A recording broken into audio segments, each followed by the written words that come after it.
सन्माननीय अनिल भुंडे यांना मी विनंती करतो की आपण मंचावर यावं।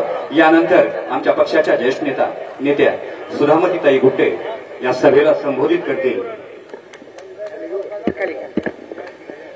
पेटती मशाल घेऊन हाती वाजवा यशाची तुतारी, तुतारी राष्ट्रवादीची, महाराष्ट्राच्या स्वाभिमानाची, बीड जिल्ह्याच्या स्वाभिमानाची। आज आपल्या बीड जिल्ह्यामध्ये 2024 लोकसभेच्या इलेक्शनसाठी जे बीड जिल्हा महाराष्ट्राचं ज्याचं लक्ष आहे बीड जिल्ह्यामध्ये, आज तिथं परळी मतदारसंघातील आज शिरसाळा या गावामध्ये आज लोकसभेच्या प्रचारानिमित्त आज माननीय जयंतरावजी पाटील साहेब इथं जमलेले सर्व फुलचंद भाऊ कराड आहेत, बबनभाऊ गित्ते आहेत, महबूबाई शेख आहेत। मी सगळ्यांचे काही नावं घेऊ शकणार नाही। आणि आमचे अजयजी बुरांडे आहेत, खूप इमानदार आणि महत्वाचं काम करतात, ही सगळ्यांनाच ओळख आहे त्यांची। तर आज आपण आणि जमलेले बंधू आणि भगिनींनो आणि पत्रकार बंधूंनो आणि इलेक्ट्रॉनिक मीडिया, मी सर्वांना आधी नमस्कार करते की आज मला बोलायला संधी दिलेली आहे। तर आज बोलायला खूप काही आहे सर, मी आज सगळंच सांगणार आहे की कारण का तर परळी मतदारसंघामध्ये काय चाललंय हे मी बीड जिल्ह्यापुरतं तर नाही पण परळी मतदारसंघापुरतं सांगते की परळीमध्ये सध्या फक्त जातीपातीचं राजकारण करतायत। ते कोण करतायत? मुंडे खानदान करताय, मुंडे खानदान। आज ज्याच्यावर वेळ आहे, आज वेळ आली की जात दिसते आणि वेळ गेली की फक्त मराठीचं हे दिसते, पक्ष दिसते। अहो, ज्या मुंडे साहेबांनी पुतण्याला फेकून दिलं होतं त्या टायमात माननीय आमच्या शरदचंद्र पवार साहेबांनी जवळ घेऊन त्याला इतकं मोठं केलं, त्यावेळेस त्यांना ती मराठ्याची जात दिसली नव्हती का? बंजाऱ्याच्या जातीचा वापर करायचा आणि मराठ्याच्या जातीची सत्ता असून तिथं जाऊन मोठं होऊन यायचं आणि पुन्हा हे त्रास आपल्या बीड जिल्ह्याला आणि परळी मतदारसंघाला यायचा। मी साहेबांना बोलले होते, साहेबांना जाऊन बोलले की म्हणलं साहेब तुम्हाला काहीच माहित नाहीये, आज पवार घराण्यावर आज ताई असतील, तुम्ही असतील, पहिले सगळेच लोक असतील, त्यांच्या जीवावर आज बीड जिल्ह्याची आणि परळी मतदारसंघाची ह्यांनी किती पिळवणूक केली, ह्यांनी किती वनवास लावलाय हे आम्हाला विचारा, तुम्हाला वरी काहीच तो दिसू देत नव्हता। आज तुम्ही सांगा, आज सगळे इतके हाता हालतात, हे विकास केला, ते विकास केला, त्यांनी विकास काय केला हे दाखवा। स्वर्गीय मुंडे साहेबांना जे कारखाने आणले होते ते कारखाने सुद्धा ह्यांनी बरबाद केले। आज शेतकऱ्यांच्या ऊसाचा ह्यांनी पैसा दिला नाही, आज शेतकऱ्यांचा बैलगाडीचा पैसा दिला नाही, आज ह्यांनी नोकरदारांचा पैसा दिला नाही। ह्यांनी विकास कुठला केलाय ते सांगावं। ह्यांनी फक्त विकास केलाय बहिणीने भावाचा आणि भावानं बहिणीचा। आणि आता सगळ्यांच्या बाऱ्या आल्या, आता एकदा भाऊ म्हणताय बहिणीसाठी द्या, बहीण म्हणती भावासाठी द्या, आता शेवटला 2 बहिणीचे झाले, 2 भावाचं झाले, स्वर्गीय मुंडे साहेबांचं झाले। आता माझं एकच मत आहे की आता ह्या दोघांना आउट करून टाका, कारण का तर मुंडे नावाचा कॅन्सर झाला इथं आता परळी मतदारसंघाला। आणि हे कॅन्सर जर काढायचं असेल ना तर बीड जिल्ह्यामध्ये आपल्याला महाराष्ट्राचं लक्ष आहे, त्याच्यातून आधी बीजेपी हद्दपार आणि हे मुंडे बहीण भाऊ जोपर्यंत हद्दपार होत नाहीत तोपर्यंत परळी मतदारसंघाला आणि बीड जिल्ह्याला कधी सुख भेटणार नाहीये।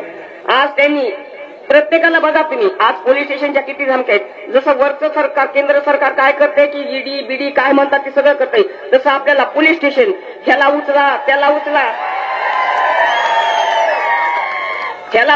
आज कुणाच्या घरी काय शिजाले ह्यांना प्रत्येकाचं माहिती पाहिजे आणि मग त्याच्या पर्याय कसा काढायचा, त्यांना काय करायचं। अहो, ह्यांना जर एवढी जातीची कीव होती तर आज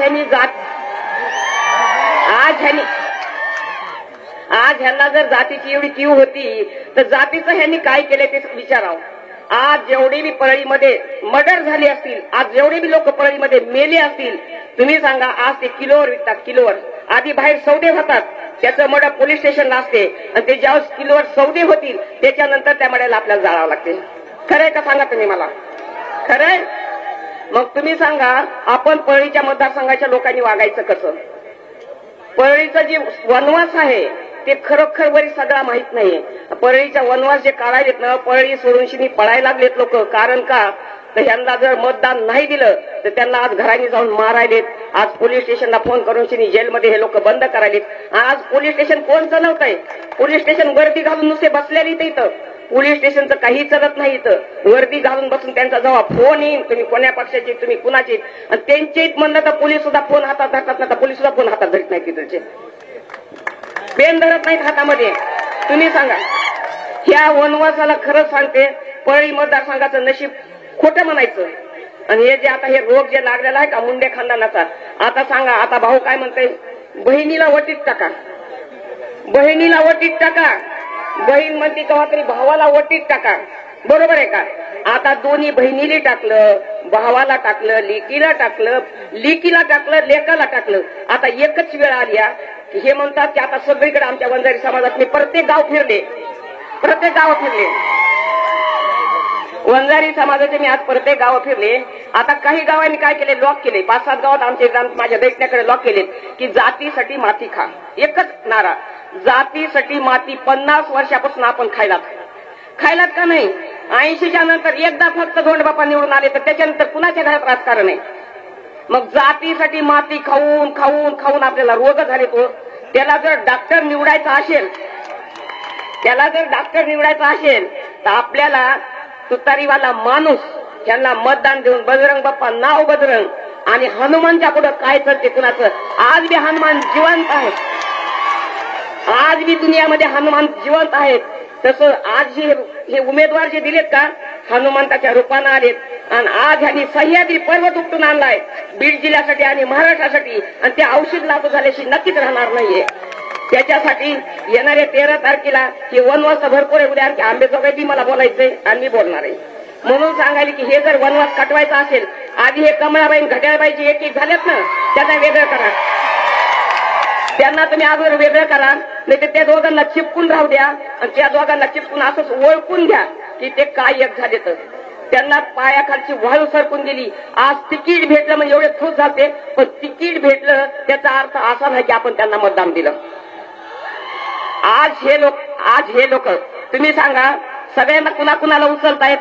सरपंच उचलतात सरपंचाला धमक्या पोलीस पाटलांना धमक्या कार्यकर्त्याला धमक्या आणि प्रत्येक गावामध्ये 1 किंवा 2 गुंड बनवले त्यांनी आणि ते गुंड बनवून प्रत्येकाच्या गावाखाली कुणाचा दबाव त्यांचा त्याच्यानंतर ह्यांचा अहो परळी मतदारसंघात नाकी 9 लोक येऊन गेले तर आणि जोपर्यंत तुम्हाला सांगते हे मुंडे खानदान बदलीत नाहीत आणि आपल्या बीड जिल्ह्याचा विजय करत नाहीत तोपर्यंत बीड जिल्ह्याला आणि परळी मतदारसंघाला आणि महाराष्ट्रासाठी सुद्धा सुख भेटणार नाहीये. त्याच्यामुळे ही कीड जी आहे महाराष्ट्राला लागलेली कमळाबाईची आणि घड्याळबाईची तर ती आपल्याला कीड नक्कीच काढून टाकावं लागेल.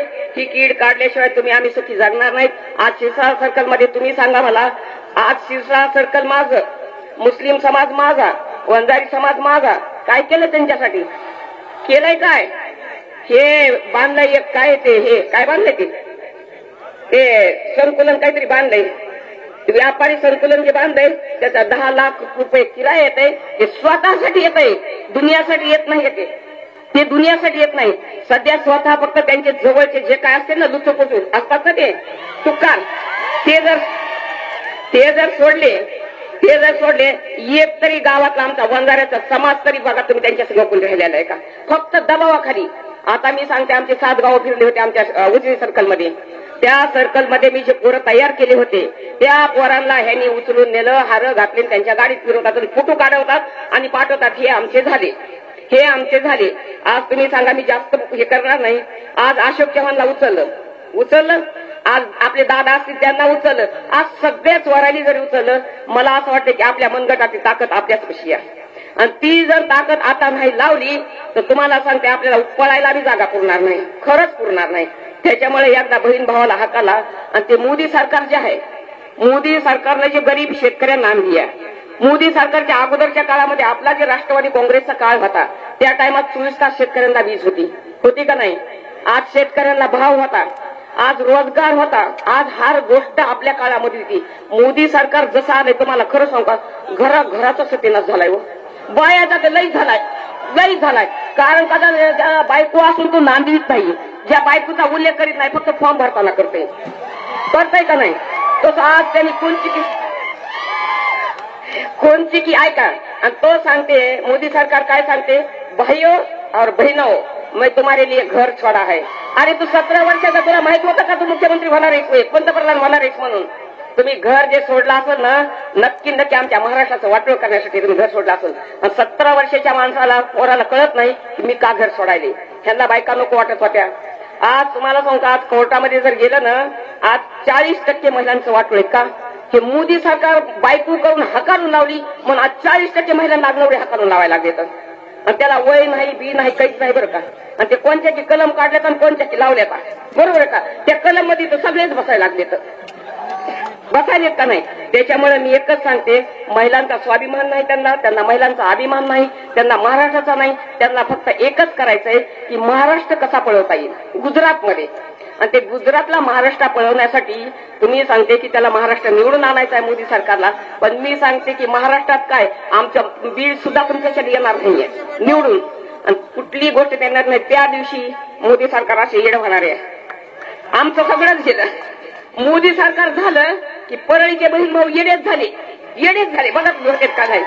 आणि ते जर त्यांना येडं बघायचं असेल ना, येणाऱ्या 13 तारखेला खरोखर सांगते की आपल्या तुतारीला म्हणजे तुतारीवाल्या माणसाला तुम्ही मतदान करून जसं महाराष्ट्राचं लक्ष लागलंय बीड जिल्ह्यावर तसं लक्षवेधी करा, तरच मी तुम्हाला मानीन. नाही तर मी सुद्धा म्हणणार की नाही बीड जिल्हा तोंडावर एक बोलतोय महागारी करतोय. तसं तुम्हाला मी सगळ्यांना विनंती करते, येणाऱ्या 13 तारखेला आज तुतारीवाल्या माणसाला मतदान देऊच नाही. आपले शरदचंद्रजी पवार साहेब यांचे हात बळकट करण्यासाठी आणि महाराष्ट्राच्या ज्या पळीवर लक्ष लागले त्यांची अशीच लक्षवेधी राहण्यासाठी तुम्ही नक्की 13 तारखेला मतदान करताल. मी एवढी इच्छा व्यक्त करते आणि मी माझी 2 शब्द संपते.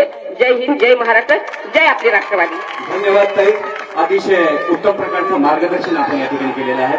माझी सर्वांना विनंती आहे, जे कोणी त्या गेट लाडके नेते आदरणीय जयंत पाटील साहेब, राष्ट्रवादी युवक काँग्रेसचे प्रदेशाध्यक्ष, युवकांचे प्रदेशाध्यक्ष महबूबाई शेख साहेब, बबनभाऊ गित्ते, चंद्ररावजी कराड साहेब, संवादबाई गुट्टे अक्का, तसेच आमचे उपस्थित असलेले अजयरावजी बुरांडे साहेब,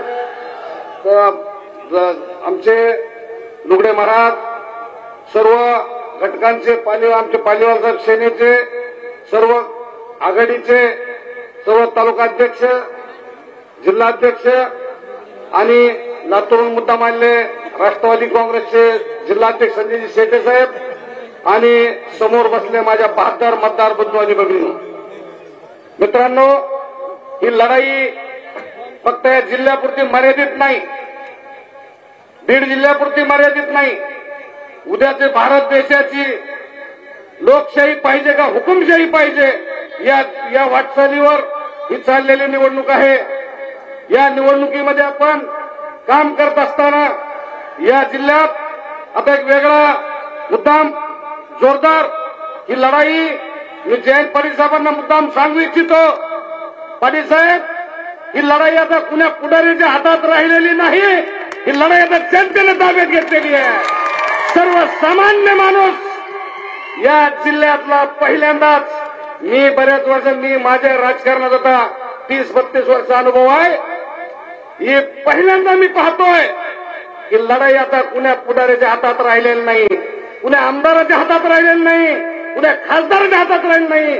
ही लढाई सर्वसामान्य जनतेने हातात घेतलेली लढाई आहे. त्याच्यामुळं बजरंग बाप्पाचा विजय आता निश्चित पद्धतीने होणार आहे. का होणार आहे? 2019च्या अगदी आम्हाला सांगितलं विमा कुणी उही केलेला आहे. आम्हाला ह्याच्या आधी विमा मिळायचा, आमचं पीक गेलं की विमा मिळायचा. पण 2020ची विधानसभेची निवडणूक झाली, त्याच्यानंतर 2019 मध्ये आम्ही 20 मध्ये प्रचंड विमा भरला. या बीड जिल्ह्याला 2100 कोटी रुपये विमा भरला. पण मित्रहो, 2020ला आम्हाला 13,000 रुपये हेक्टर प्रमाणे आम्हाला विमा मंजूर झाला. आम्हाला वाटप का झालं नाही? कुणी हा आमचा विमा हल्लाय? कंपनीवर डायरेक्ट कॉम्प्रोमाइज करून इथल्या लोकांच्या नेत्यानं आम्हाला विम्यामध्ये बर्बाद केलं साहेब. शेतकऱ्याला 1 रुपया विमा मिळाला नाही, उद्ध्वस्त केलाय. याचा बदला घेण्याची वेळ ही आलेली आहे. म्हणून या ठिकाणी जास्त वेळ बोलणार नाही, बरेच वक्ते बोलणार आहेत. पण आपण या ठिकाणी कुणाला मत द्यायचं, मत हे सत्पात्री दान असलं पाहिजे. मत द्यायचं म्हणून कुणाला देऊ नका. मत हे सत्पात्री दान असतंय. जर ग्रामपंचायतला मतदान चुकलं तर ग्रामपंचायत पुरता विकास थांबल, पंचायत समिती जिल्हा परिषदला चुकलं तेवढ्या पुरता थांबल, विधानसभेला मतदान चुकलं तर महाराष्ट्रापुरतं थांबल. पण ही जी निवडणूक आहे ही देशाच्या भविष्याची निवडणूक आहे. इथं जर निवडणुकीत जर मतदान चुकलं तर देशाचा ठोका चुकणार आहे. देशामध्ये पुन्हा हुकुमशाही येते का काय अशी परिस्थिती निर्माण झाली आहे. पुन्हा निवडणूक होती का नाही याची परिवर्तन या ठिकाणी परिवर्तन झालंय. म्हणून तुम्हाला आम्हाला मुद्दाम सांगतो, भारतीय जनता पार्टी वारंवार आम्हाला मीडियावर सांगते आपकी बार 400 पार. अरे 400 नाही, आपकी बार हद्दपार. भारतीय जनता पार्टी हद्दपार करण्याची ताकद या जनतेनं हातात घेतलेली आहे. म्हणून तुम्हाला आम्हाला सर्वांना मी नम्रतेची विनंती करतो, आता फक्त म्हणायची वेळ आली आहे रामकृष्ण हरी. इथं रामकृष्ण हरी. येणाऱ्या 13 तारखेला काळजीपूर्वक बजरंग बाप्पा यांच्या चिन्ह नंबर 2 ला चिन्ह आहे, त्याच्या पुढचं बटन दाबा आणि बजरंग बाप्पाला लोकसभेत प्रचंड मतानं पाठवा. एवढं जे आपण बोलताना थांबतो. जय हिंद, जय महाराष्ट्र. नक्कीच देशमुख साहेब, हा बीड जिल्हा बजरंग बाप्पा सोनवणेंना दिल्लीमध्ये पाठवणार. यानंतर परळी मतदारसंघाचे भावी आमदार तुम्हाला सर्वांचे लाडके आदरणीय बबन भाऊ गीते यांना मी विनंती करतो की आपलं मनोगत आपण व्यक्त करावं.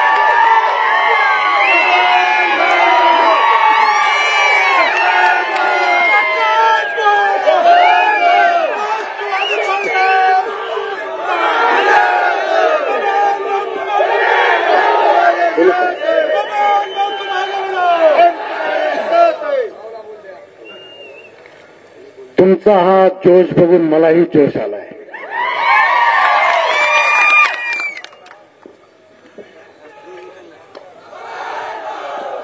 मंचावर उपस्थित राष्ट्रवादी काँग्रेस पार्टीचे प्रदेश अध्यक्ष आदरणीय जयंत पाटील साहेब, मंचावर उपस्थित राष्ट्रवादी काँग्रेस पार्टी युवक काँग्रेसचे मयूरभाई शेख, मंचावर उपस्थित काँग्रेसचे जिल्हाध्यक्ष राजसाहेब देशमुख, मंचावर उपस्थित ज्येष्ठ नेते भूषणभाऊ कराड, मंचावर उपस्थित आमच्या मावशी गुट्टे मावशी सुधामतीताई गुट्टे, मंचावर सर्व मान्यवर उपस्थित. मी सगळ्यांचं नाव घेऊ शकतो पण वेळेअभावी आदरणीय व्यासपीठ.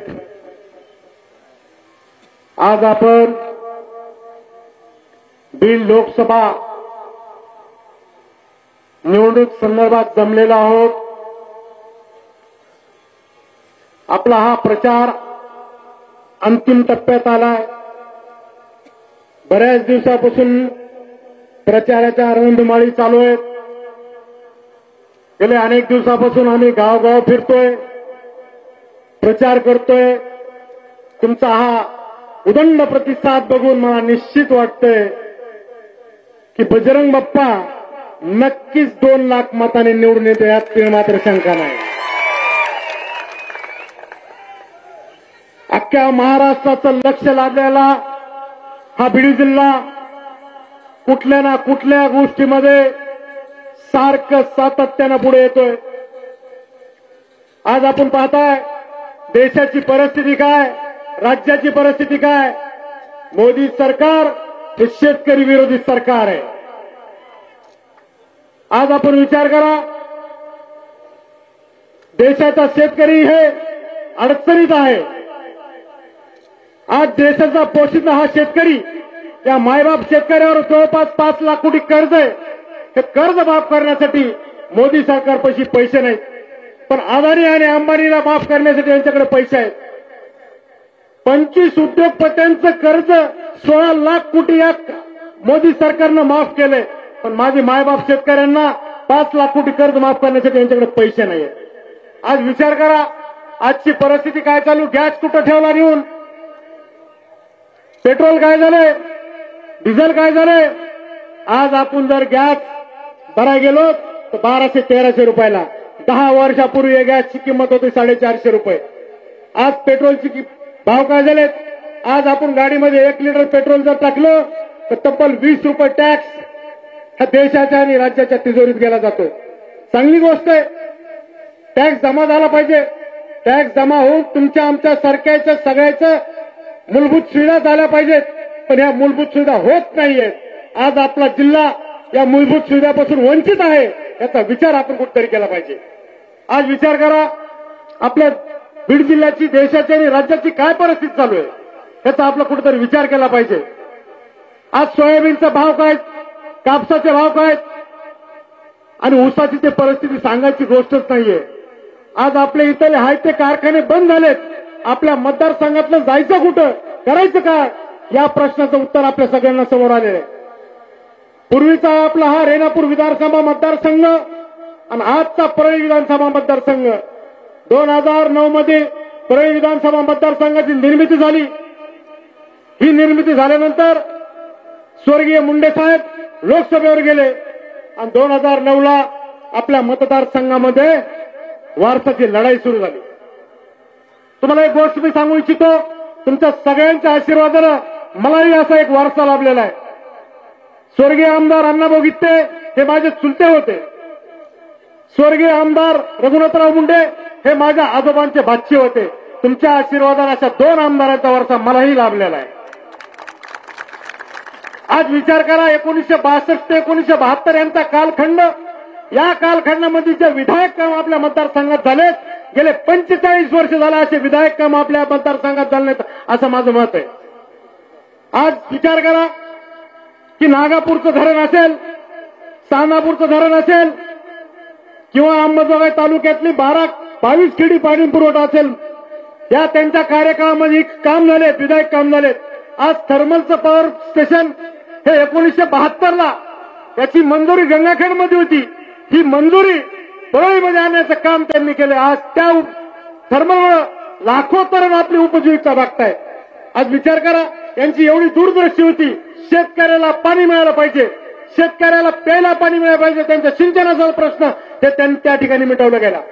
एवढंच नव्हे तर आपल्या परळीच्या तालुक्यामध्ये एक शेजारी एक तांडा आहे, धारावती तांडा, याची 2 एकर जमीन ही त्या कालखंडामध्ये कलेक्टरकडनं मंजूर करून त्या ठिकाणी दिली आणि त्या ठिकाणी तो तांडा उभा करण्याचं विधायक काम त्या काळामध्ये झालं। असे विधायक काम त्या कार्यकाळामध्ये झाले, पण आज गेल्या 45 वर्ष झालं आपण विचार करतोय की आपल्या मतदारसंघाचा विकास कसा होईल, पण हे विकास होत नाही, हे फक्त इथं जातीपातीचं राजकारण करताय। मला सांगा, 2009 मध्ये स्वर्गीय मुंडे साहेबाला आपण सगळ्यांनी निवडून दिलं का नाही, दिलं का नाही? विचार करा, त्यावेळेस जातपात झालं नाही का यांना, त्यावेळेस जातीपात झालं नाहीत का? मग त्यावेळेस निवडून दिलं, 2014ला निवडून दिलं, 2019ला सुद्धा निवडून दिलं। मग आज सांगताय की आम्हाला जातीपातीचं राजकारण सांगताय, मराठा समाज आमच्यावर अन्याय करतोय, मराठा समाज आम्हाला गावात येऊ देत नाही। अहो, मराठा समाजासाठी तुमचं योगदान काय, तुमचं योगदान काय? तुम्ही जर खरंच समाजासाठी योगदान केलं असतं, याच मराठी समाजानं तुम्हाला डोक्यावर घेतलंय, आणखीही डोक्यावर घेतलं असतं। आणि तुम्ही म्हणताय की आज जातीपातीचं राजकारण करताय। मी कुठल्या जातीचा आहे? मी तुमच्या जातीचाच होतो का नाही? होतो का नाही? मग ज्यावेळेस तुमच्या आपल्या तालुक्यामध्ये तुमच्या सर्वांच्या आशीर्वादानं, तुमच्या सर्वांच्या आशीर्वादानं परळी पंचायत समितीमध्ये मी निवडून आलो सगळ्यात जास्त मतांनी, तुमच्या सर्वांच्या आशीर्वादानं परळी पंचायत समितीचा सभापती झालो। मला 2.5 महिन्याचा कालखंड मिळाला। या 2.5 महिन्याच्या कालखंडामध्ये जे काही कामं केले आजही तुम्ही विसरू शकत नाही, ह्याचा विचार तुम्ही कुठेतरी केला पाहिजे। असं काय चूक केली होती की माझ्यावर अविश्वास ठराव आणला? काय केलं होतं? तुमची सेवा करणं हा गुन्हा आहे? तुमची सेवा करणं गुन्हा आहे का? जर तुमची सेवा करणं गुन्हा आहे तर हो, गुन्हा मी केलाय, असा गुन्हा करीत राहील, पण तुमची सेवा करणं सोडणार नाही।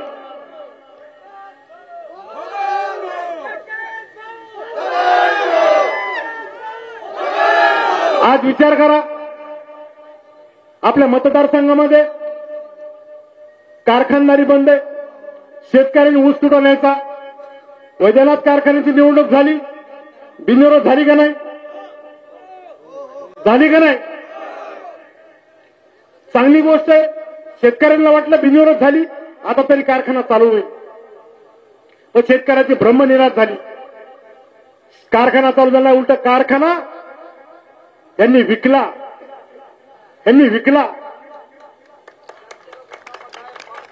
दुसरी निवडणूक झाली वैद्यनाथ कॉलेजची. या वैद्यनाथ कॉलेजच्या निवडणुकीमध्ये फक्त 2 जागा बिनविरोध झाल्या. कोणत्या झाल्या? बहिणीची आणि भावाची. स्वतःची ग्रामपंचायत बिनविरोध काढली. म्हणजे इलेक्शन फक्त तुमचं आमचं होऊ द्यायचंय का? इलेक्शन फक्त तुमचं आमचं होऊ द्यायचंय? याचा विचार आपण कुठतरी केला पाहिजे. म्हणून मी तुम्हाला अधिकच काही बोलणार नाही. अधिक मान्यवर आहेत, खूप काही सविस्तर बोलायचंय. पण येणाऱ्या काळामध्ये आपण बोलू. येणाऱ्या 13 तारखेला बजरंग बाप्पा यांना प्रचंड बहुमताने निवडून द्यावं अशी विनंती करतो आपल्याला. बजरंग बाप्पाचं चिन्ह आहे तुतारी फुंकणारा माणूस. आणि हे तुतारी फुंकणाऱ्या माणसाचं बटन दाबून आपल्याला भारतामध्ये, महाराष्ट्रामध्ये रेकॉर्ड ब्रेक त्यांना निवडून द्यायचंय. तुम्ही सोबत आहात का? नक्की आहात का? तर 2 हात वर करून बजरंग बाप्पा तुम आगे बढ़ो, बजरंग बाप्पा तुम आगे बढ़ो, जयंत पाटिल साहब तुम आगे बढ़ो, शरद पवार साहब तुम आगे बढ़ो. हम तुम्हारे साथ है. धन्यवाद. जय महाराष्ट्र, जय राष्ट्र. धन्यवाद भाऊ. यानंतर आमच्या पक्षाचे ज्येष्ठ नेते फुलचंदजी कराड साहेबांना मी विनंती करतो की आपलं मनोगत आपण या ठिकाणी व्यक्त करावं.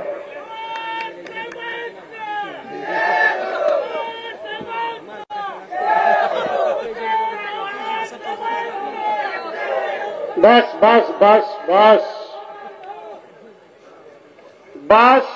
कोणीच भाऊ नाही, कोणीच काही नाही. पवार साहेब जिंदाबाद.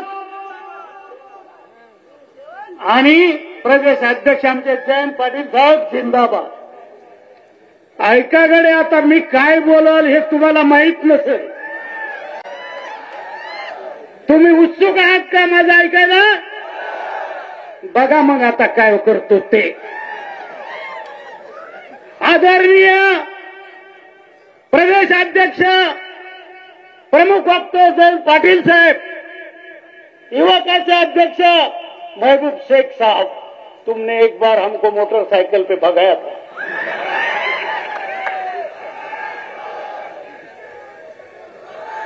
बबन भाऊ गित्ते, राजेसाहेब देशमुख, आमच्या ताई गुट्टेताई आणि अजयजी बुरांडे, त्यांना पण वारसा आहे ना, त्यांचे पण खासदार होते का नाही? मग मला नाही वारसा कोणाचा. अरे मी एकच सांगेल, 13 तारखेची वाट बघताय साहेब सगळेजण. बघताय का नाही? 13 तारखेला तुम्ही कुणाला मत करायचंय? आम्हाला मला बोलू द्या ना. 13 तारखेला तुम्ही कुणाला मत करणार आहे हे ठरवून टाकलंय बीड जिल्ह्याने. ठरवून टाकलंय का नाही? कशाला करणार आहे? थांबा. नुसती तुतारी नाही, तुतारी वाजवणारा माणूस, तुतारी वाजवणारा माणूस. हे जरा धनुभाऊला एवढा गर्व आहे, त्याला वाटतं मी पाकिटावरच निवडणुका जिंकल, पाकिटावर निवडणुका जिंकाल असं त्याला वाटतंय. साहेब पाकिट म्हणजे नाही कळलं. अरे त्याच्या पाकिटावर कोणी भुलणार नाही. भुलाल का? अरे तुला मोटरसायकल नव्हती बसायला, पाकिट आले कुठून? हे पाकिट आमचेच आहेत, तुम्हाला घ्यायला परवानगी आहे. ज्ञान तुतारी फुंकणाऱ्या माणसाला मत टाका. आमची ताई पंकजा काय म्हणत होती माहित आहे का साहेब? पंकजा ताई म्हणत होती, काही झालं तरी लोकसभा लढवणार नाही, लढवणार नाही. प्रीतमताईचं ताट मी वडून घेणार नाही. प्रीतमताईचं ताट मी वडून घेणार नाही. कसं झालं मग? का वडून घेतलं? का वडलं? त्या बहिणीचं मन दुखलं नसेल का? अरे त्यांनी फडणवीसला सांगितलं नाही उभं राहत. शहाने बोलवून घेतलं, दिल्लीला बोलवलं आणि म्हणल्या पंकजा तुला लोकसभेची निवडणूक लढवायची आहे. पंकजाताई म्हणल्या मला नाही लढवायची. तुला नाही लढवायची? मग प्रीतमला तिकीट नाही पण ईडी आणू का? ईडी म्हणलं रे बाल म्हणलं की ताई आमच्या खाली बसल्या घाम पुसला आणि म्हणल्या मी निवडणूक लढवतोय. निवडणूक लढवायला तयार झाल्या. बहीण भाऊ एक झाले. यांना वाटलं लई निवडणूक सोपी आहे, लई निवडणूक सोपी आहे. पण खरी लोकशाही या बहीण भावाला या निवडणुकीत कळली की लोकशाही काय आहे, लोकांची ताकद काय आहे. लय बेजार आहेत, माहीत लय बेजार आहेत. देवाची शपथ लय बेजार आहेत. आता पंकजा एकदाही म्हणते मी विकास कन्या. अगं माय, मी विकास कन्या, माझी विकास कन्या, माझी ताई. तुम्ही पडल्यावर कुठं गेलात? 4 वर्ष होतं का इथं? होता का? मग आल्या कधी? तिकीट घेऊनच आल्या. काय विकास कन्यांनी विकास केलाय साहेब? विकास कन्यांनी मुंडे साहेबांनी मी उभा केलेला कारखाना,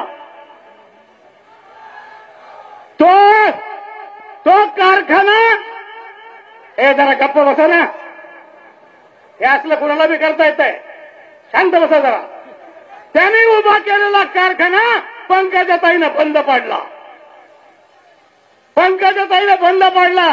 बबन, मी त्या कारखान्यात उपाध्यक्ष होतो 11 वर्ष. माझी शेती दिली आहे त्या कारखान्याला महबूब भाई. दोघं बहीण भाऊ एक झाल्यावर ह्या पुलचंद कराड 11 वर्ष वाईस चेअरमन आणि आतापर्यंत सतत डायरेक्टर. मला बाजूला काढलं बहीण भावाने,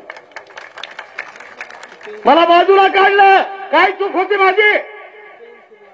आणि एक सांगतो, अरे ते डायरेक्टर होण्यात मला आनंद नव्हता, मला बाजूला काढल्याचं दुःख नाही. पण वैद्यनाथ कारखाना आशिया खंडात पहिल्या वेळेला बंद पाडलं, याचं पाप तुम्हाला लागल्याशिवाय राहणार नाही. साहेब, ऊसाचे पैसे दिले नाही. दिलेत का? ऊस तोडलेले दिले का? साहेब, कामगार आहेत तर कामगार, कमीत कमी त्यांना क्वार्टरला राहू द्यायला पाहिजे होतं. हकललं का नाही? पळून लावले, पळून. अरे म्हणलं राहू द्या रे, इथं राहून तरी सुखानं कुठं बी कामं करून खातील. दबाव, अरे हम है ना. अरे काही नाही. त्यांच्या वडिलांसंग आदरणीय आहेत ते साहेब नाही अण्णाही, पण त्यांच्या सोबत कामही केलंय आणि त्यांना घेतलंय बी ना.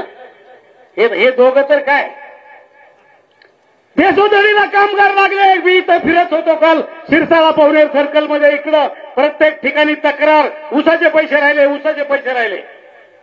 आणि विकास विकास विकास कन्या, विकास कन्या. पनगेश्वर बंद. साहेब, पनगेश्वर 2 वर्ष झालं पैसे नाही दिले. पनगेश्वर बंद आहे का नाही? आंबा कारखाना ते कुणी चालवा घेतला होता? भावानं. हे 2 बहिणीनं बंद पाडले, ते भावानं बंद पाडला. सूतगिरणीचं काय झालं? सूतगिरणीचं काय झालं? बंद पाडली. हे विकास, बंधू भगिनींचा भावाचा विकास. काय विकास आहे हा? शिरसाळ्याचं काय केलं? शिरसाळ्याचं काय केलं? काय केलं शिरसाळ्यातलं? इथून त्यांना तुम्ही झेडपीला बी निवडून दिलं होतं ना. काय केलं? गायलान जमीन हल्ली ना. काय उभं केलं तिथं? काय उभं केलं? संकुल उभं केलं. नाव कुणाचं दिलं? नाव कुणाचं दिलं? अरे या सिरसाळ्यात कुणी महात्मा नव्हता का? या परिसरात कुणी महात्मा नव्हता का? काय चाललं हे? थर्मल का बंद पडलं? थर्मल का बंद पडलं? राख खाल्ली. अंतुलेनं सिमेंट खाल्लं होतं यांनी, राख खाल्ली. बीड बँक खाल्ली. कुठवर बोलावं पहाटेपर्यंत संपायचं नाही. बीड बँक खाल्ली, राख खाल्ली, वाळू खाल्ली. वाळू कोणी खाल्ली? रात्रंदिवस गाड्या चालू. यांचं बापाचं सरकार आहे, पोलिसांचे नौकर आहेत.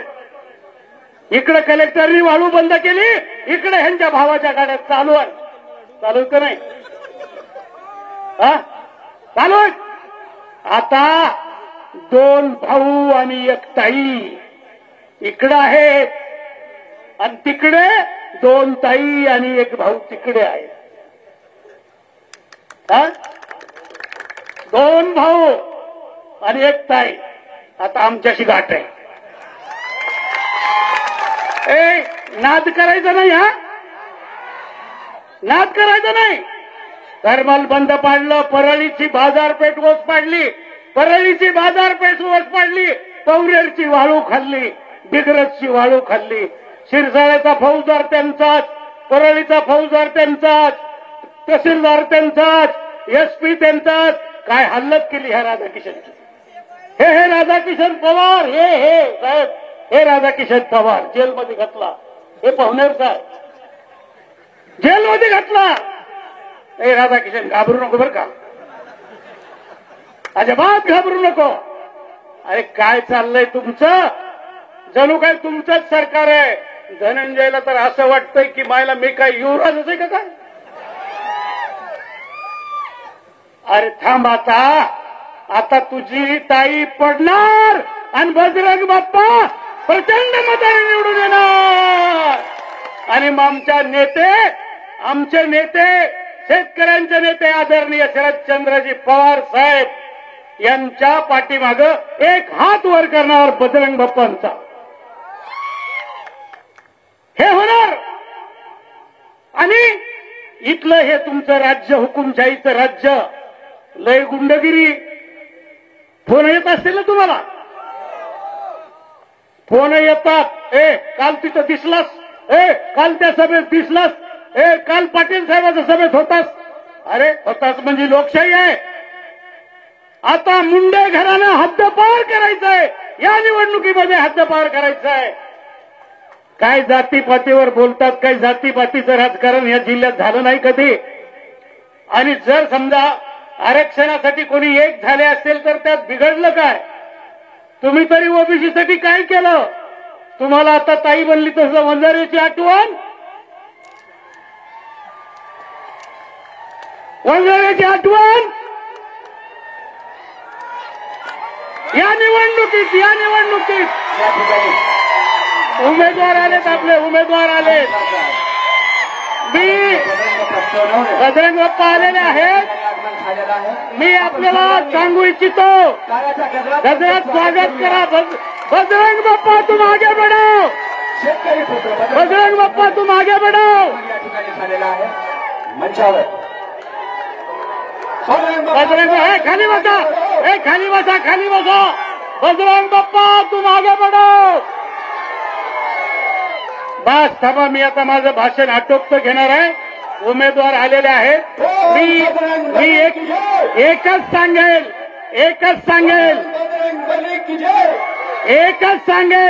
अभी नहीं तो. अरे यांना जर जिरवायचं असेल तर ही महत्वाची वेळ आहे. बजरंग बाप्पा आता एकच सांगतो, शेवटचं भाषण संपवितो. मी साहेब जरा 1 मिनिट. अरे मी धनंजय म्हणतो माझा पायगुण चांगला आहे, तुझा नाही रे बाबा. फुलचंद कराडचा पायगुण चांगला आहे. साहेब मी 2004ला तुमच्याकडे आलो आणि 2004ला जयसिंग गायकवाड खासदार झाले. 2000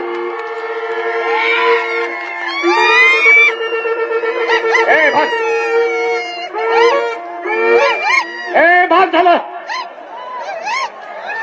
2014ला मुंडे साहेबाकडे गेलो. मुंडे साहेब खासदार झाले. बाप्पा काय कुठलं काय तुमचं राव नशीब घेऊन आलात. 2024ला तुम्हाला साहेबांनी या प्रदेशाध्यक्ष साहेबांनी तिकीट दिलं आणि मग बाप्पाला तिकीट भेटलं की मी इकडे आलो. गेल्या वेळेस मला मदत मागितली होती चोरून येऊन. मी म्हणलं हा फुलचंद काढाल चोरून मदत करीत नाही. जिकडं असेल तिकडं ओपन. बरोबर आहे का. आता बजरंग बाप्पा विजयी होणार आहेत यात तिळमात्र शंका नाही. विजयी होणार आहेत. पण एकच काम करा हायगाईत कुणी जाऊ नका. आले निवडून म्हणून झोप घेऊ नका. गावागावात जा. तुतारी वाजवणारा माणूस सांगा. पवार साहेब आमचे नेते सांगा.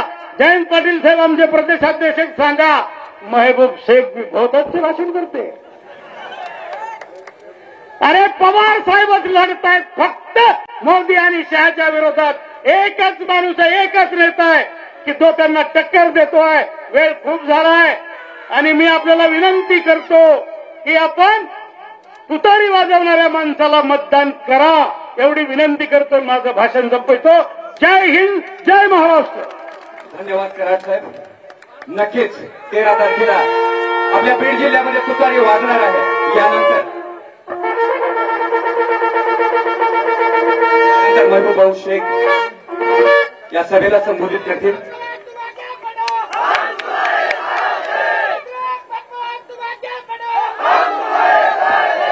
बीड लोकसभा महाविकास आघाडीचे अधिकृत उमेदवार बजरंग बाप्पा सोनवणे यांच्या शिरसाळा येथे होणाऱ्या प्रचार सभेला उपस्थित राष्ट्रवादी काँग्रेस पक्ष शरदचंद्रजी पवार चे प्रदेशाध्यक्ष आणि ज्यांनी राष्ट्रवादी काँग्रेस पक्ष हा पक्ष नाही तर परिवार आहे ही भावना महाराष्ट्रातल्या प्रत्येक कार्यकर्त्याच्या मनात रुजवली असे आदरणीय जयंत पाटील साहेब.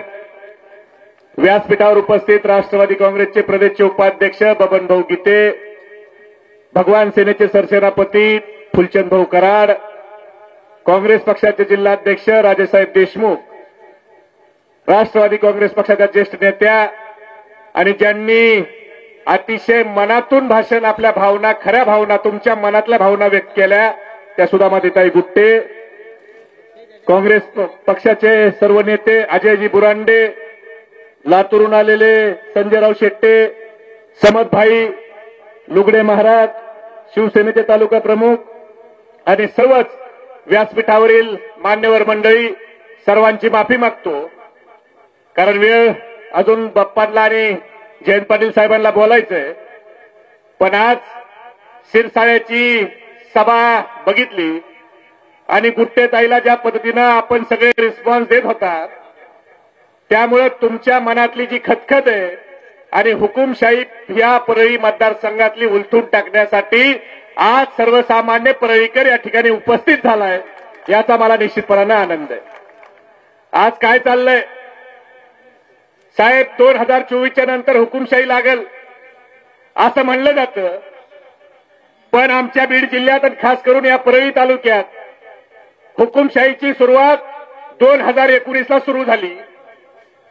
ज्यांना तुम्ही संधी दिली, मंत्री केलं, पालकमंत्री केलं, विरोधी पक्षनेता केलं, त्यांना संधी तुम्ही गोरगरीब लोकांची सेवा करण्यासाठी दिली. ह्या महाशयांनी गोरगरीब लोकांची सेवा करण्यापेक्षा गोरगरीब लोकांना छळायचं काम सुरू केलं. खोटे गुन्हे दाखल करायचे. आता हे पवार साहेबांच्यावर खोटा गुन्हा दाखल केला. अशा कितीतरी लोक असतील. सगळ्यात जर महाराष्ट्रात नाही देशात सगळ्यात जास्त खोटे गुन्हे जर कुठे दाखल झाले असतील तर ते या परळी तालुक्यामध्ये दाखल झाले. म्हणून मित्रांनो ही निवडणूक खूप महत्वाची आहे. या निवडणुकीत तिथली दादागिरी जर हुकुमशाही संपवायची असेल तर तुम्हाला तुमच्या मतदानातून उद्याच्या 13 तारखेला परिवर्तन घडवायचं आहे. जर हे आज तुम्ही 13 तारखेला चुकलात आणि जर 13 तारखेला तुम्ही परिवर्तन करायला कमी पडलात तर पुढच्या 5 वर्ष परत तुम्हाला दहशतीखाली जावं लागणार आहे. जर लोकसभेला जर तुम्ही टांगापलटी केला तर विधानसभेला घोडे फरार व्हायला वेळ लागणार नाही. त्याची सुरुवात लोकसभेपासून करायची. आज काय झालंय, बजरंग बाप्पा सोनवणे सामान्य कुटुंबातला माणूस, जिल्हा परिषदेचा सदस्य, 2 कारखाने उभा केले आणि इथले पालकमंत्री म्हणतात की शेतकऱ्याच्या पोराचे 2 कारखाने कसे, बजरंग बाप्पा सोनवणे शेतकरी पुत्र कसा. अहो पालकमंत्री महोदय, तुम्ही 2019ला घसातून रक्त येऊस्तर सांगत होता की बजरंग बाप्पा सोनवणे हा शेतकरी पुत्र आहे आणि आज तुम्ही सांगताय की बजरंग बाप्पा सोनवणे चंदन चोर आहे. मग 2019ला तुम्हाला कळलं नाही का बजरंग बाप्पा सोनवणे कोण आहे? बजरंग बलीच्या घोषणा देताना तुम्हाला कळलं नाही बजरंग बाप्पा कोण आहे? आणि जर बजरंग बाप्पा सोनवणे चंदन चोर होता असं तुम्हाला माहित होतं तर मग बजरंग बाप्पा सोनवणेच्या 6 तास पाया पडून तुम्ही लोकसभा निवडणूक लढू नका ह्या विनंत्या का करत होता? देवगिरी बंगल्यावर बजरंग बाप्पा समोर का लोटांगण घालून तुम्ही सांगत होता की बजरंग बाप्पा निवडणूक लढू नका? 6.25 तास बजरंग बाप्पा सोनवण्याच्या विनवण्या चालल्या होत्या का नव्हत्या? मग जर बजरंग बाप्पा सोनवण्याची लायकी नाही तर तुम्ही का घालीन लोटांगण वंदन चरण करत होता बजरंग बाप्पाचे? बरं काय म्हणले परत? बरं बजरंग बाप्पाने 2 कारखाने काढले. मराठवाड्यात शेतकऱ्याच्या हिताला मराठवाड्यात कोणत्या कारखान्याने भाव दिला नाही, तेवढा भाव बजरंग बाप्पा सोनवण्याने दिला. मग काय चुकलं? शेतकऱ्याच्या पोराला कारखाना करायचा अधिकार नाही, त्याला कष्ट करून मोठा व्हायचा अधिकार नाही. बजरंग बाप्पा तुमचे 2 कारखानेच आहेत ना, बाकी काही दुसरे 2 नाही ना?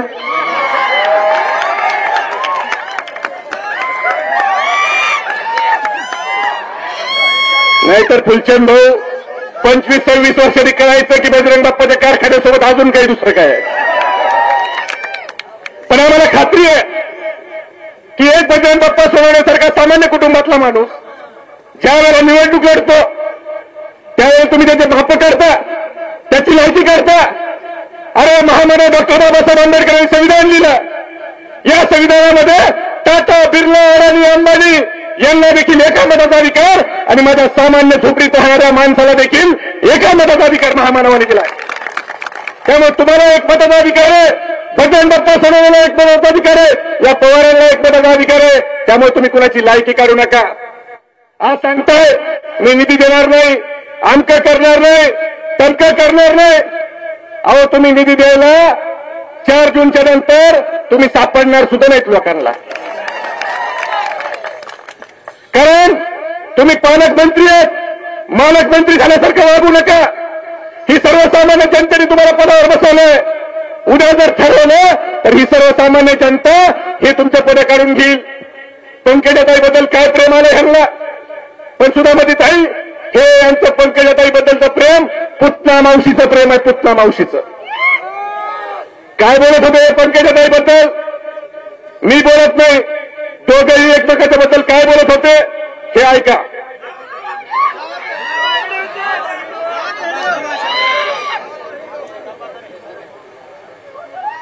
वारसाच्या बाबतीत कधी स्वतःला समजलंच नाही. मुंडे साहेबांच्या वारसा हा पंकजाताईंनी सांभाळावा, त्यांना लखला. पण तोडपाणीच्या संदर्भात पंकजा तुम्ही आरोप करताय, तुम्ही सत्तेत आहात. राज्याच्या मुख्यमंत्र्यांनी पंकजाताईंच्या नेतृत्वाखाली याबाबतची चौकशी समिती नेमावी. तुम्ही चिक्कीत 200 कोटी रुपये घेतले, शेतकऱ्यांचा ऊस केलाय, त्या ऊसाचे पैसे जर काढून दिले तर बरं होईल. आता मला सांगा तोडपाणी करणारे कोण? त्यांनी ह्यांच्यावर आरोप केला, ह्यांनी त्यांना उत्तर दिलं, आपण काय बोललो का? मग आता तुम्ही एकमेकांना कसे चांगले झाले? आता धनुभाऊ म्हणतात मी कुटुंबाचा प्रमुख आहे, मला लय आनंद झालाय. मुंडे साहेब वारल्यानंतर मी मोठा आहे. अहो मग धनुभाऊ तुम्हाला एवढे कुटुंब प्रमुख व्हायची काळजी होती तर 2019ला पंकजाताईच्या विरोधात उभा कशाला व्हायला? बिनविरोध द्यायचा ना पंकजाताईला, काय फरक पडला असता? तुम्ही तुमच्या चुलत्या स्वर्गीय गोपीनाथराव मुंडे साहेबांच्या विरोधात किती खालच्या थराची भाषणं केली. 2014ला तुम्ही स्वर्गीय मुंडे साहेबांच्या बद्दल काय बोलला की जर खोटं बोलण्याची स्पर्धा लागली तर ऑस्कर पुरस्कार द्यावा लागेल म्हणले. हे आम्ही नाही बोललो, तुम्ही बोलला. म्हणून तुमच्या मनामध्ये काय? आज ही लोक जी वेगवेगळी आता विधानं बदलतायत मित्रांनो, आपल्याला जागरूक राहून ह्यांची एक वाक्य आठवण करून द्यायची गरज आहे. मला बजरंग बाप्पा आज कुणीतरी सांगितलं, पत्रकार भेटला, म्हणले सभा कुठे घेतली जयंत पाटील साहेबांची? म्हणले परळी मतदारसंघात. म्हणले परळीत कुठं? म्हणलं शिरसाळ्याला. अरे म्हणले परळीतले दहशत आहे, शिरसाळ्यात मुस्लिम समाज जास्त आहे, दहशतीने लोक येणार नाहीत. मी म्हणलं अरे जो खरा मुसलमान आहे तो कुणालाच भीत नाही. हम सिर्फ समझ भाई ऊपर वाले को डरते, इज्जत जिल्लत देने वाला ऊपर वाला है. जो सच्चा मुसलमान है वो नीचे किसी के बाप से नहीं डरता. त्यामुळे आम्ही कुणाला भीत नाही, द्यायची गरज नाही. ते सांगतो ना, थांबा ना थोडं बोलू द्या की. आम्ही खाली कुणाला भीत नाही, पण आज दहशतीचं वातावरण केलं जातं. आज मतं मागतील, मुस्लिम समाजाला मतं मागतील. मित्रांनो, ही दहशत संपवायची आता वेळ आलेली आहे. कारण एक गोष्ट लक्षात ठेवा, जुल्म इतना बुरा नहीं जितनी बुरी तुम्हारी खामोशी है. जुल्म इतना बुरा नहीं उतनी बुरी तुम्हारी खामोशी है. बोलना सीख लो वरना पीढ़ियां गुंगी हो जाएगी. तुम्ही जर आज गप्पा बसला तर येणाऱ्या पिढ्या तुम्हाला माफ करणार नाही. आज परळीची दहशत, दादागिरी, गुंडगिरी जर संपवायची असेल तर तुम्हाला रस्त्यावर यावं लागणार आहे. नाहीतर असं होणार नाही छत्रपती शिवाजी महाराज जन्मावं पण शेजाऱ्याच्या घरात जन्मावं. काय चांगलं झालं तर त्याचं होईल, वाईट झालं तर आपलं होईल. अरे बाबांनो, 100 दिवस शेळी होऊन जगण्यापेक्षा 10 दिवस जगा, पण वाघ म्हणून जगा. तुमचं नशीब भविष्य ठरलेलं आहे. त्यात नरेंद्र मोदी बदल करणार नाही आणि नरेंद्र मोदी कमी करणार नाही. आणि ही जी मंडळी ना तुमच्याकडे दहशत करती, हे बबन भाऊ, फुलचंद भाऊ, सुधामती ताईला, आणि तुम्हाला सगळ्याला माहिती आहे, ह्यांचा दादागिरी फक्त सत्तेच्या जीवावर आहे. ज्या दिवशी यांची सत्ता जाईल ना त्या दिवशी ह्यांची दादागिरी कुठेही दिसणार नाही. आज फक्त हे पोलिसाच्या माध्यमातून दादागिरी करतायत, खोटे गुन्हे दाखल करतायत. कधी ऐकलंय कुणाला येऊन 2 कानामा घालल्या? फक्त तुमच्यात भांडणं झाली की खोटे गुन्हे दाखल करायला लावायचे. अरे तुम्ही नीतिमत्तेचं राजकारण करा, तुम्ही लोकांची लढा जिंका. लोकशाहीमध्ये मतदान हे दादागिरी मागता येत नाही. मतदान हे दान आहे, हे दान प्रेमाने मागायला पाहिजे. आज काय परिस्थिती आहे देशामध्ये? नरेंद्र मोदी साहेब सबका साथ सबका विकास म्हणून सत्तेवर आले. 10 वर्षापूर्वी त्यांना सत्ता दिली. ते नरेंद्र मोदी साहेब शेतकऱ्यांच्याबद्दल काय केलं हे सांगण्यापेक्षा बेरोजगारीसाठी काय केलं, महागाईसाठी काय केलं हे सांगायच्याऐवजी म्हणतात की मुसलमानाच्या घरात जास्त पोरं जन्माला येतात. अहो मोदी साहेब, तुम्ही देशाचे प्रधानमंत्री आहेत, तुम्हाला हे बोलणं शोभतं का? 2002ला कायद्याला हम दो हमारे दो, तेव्हापासून सगळ्याच्या घरात 2 अपत्य आहेत. पण तुम्ही हे बोलावं हे दुर्दैव आहे. तुम्ही संविधानिक पदावर बसलात. अहो मोदी साहेब, तुम्ही जे बोलताय, तुमच्या वडिलांना 6 अपत्य आहेत, त्यातले तुम्ही 3 नंबरचे अपत्य आहेत. आम्ही काय म्हणायचं? पण जातीवादावर तुम्ही राजकारण घेऊन जाताय, धर्मवादावर निवडणुका घेऊन जाताय. जे जातीवाद आणि धर्मवाद करतात त्या लोकांना मला एवढंच सांगायचं आहे की ना मंदिर की बात हो ना मस्जिद की बात हो, ना मंदिर की बात हो ना मस्जिद की बात हो. युवा बेरोजगार है, पहले उसके निवालों की बात हो. मेरे नींद को दिक्कत न भजन से है न अदान से है. मेरे नींद को दिक्कत न भजन से है न अदान से है. मेरे नींद को दिक्कत मरते हुए जवान और खुदकुशी करते किसान से है. आज शेतकरी मरतोय, आत्महत्या करतोय, जवान मरतोय, त्याच्याकडे तुमचं लक्ष नाही. मित्रांनो, आज जातीपातीकडे निवडणूक घेऊन चालले. 2014चं मोदी साहेबांचं भाषण आपल्यापैकी किती लोकांना आठवतंय? आठवतंय कुणाला? काय म्हणले ते मोदी साहेब? आजचे दिन अजून 15 लाख मात्र पक्क लक्षात आहे. अजून 2 कोटी रोजगार प्रत्येकाला घरकुल. राजेसाहेब, मी मोदी साहेबांचं भाषण 2014ला एकदाच ऐकलं, परत त्यांची बाबाची मन की बात मी कधी ऐकली नाही. पण 2014ला मोदी साहेबांचं भाषण होतं. त्या भाषणाचा आवाज एका हॉटेलपर्यंत येत होता. त्या हॉटेलच्या शेजारी मी तिथं चहा प्यायला बसलो. त्या हॉटेलच्या आजूबाजूला काही फ्रूटचे गाडे होते. त्यात एक बागवानचा गाडा होता. केळाचा. तो बागवान किती हुशार होता मला हे आज कळतंय, कारण मला मोदी साहेबांचा आवाज ऐकायला यायचा आणि त्या केळीवाल्या बागवानचा आवाज मला ऐकायला यायचा. मोदी साहेबांनी भाषण सुरू केलं. भाई और बहनों,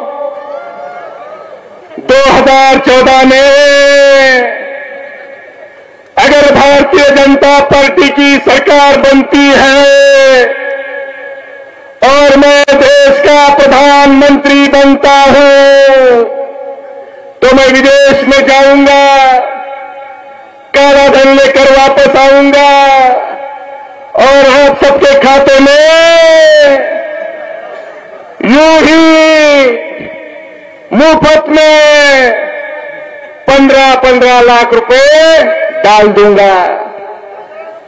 इकडून बागवान माझा घ्या केळे.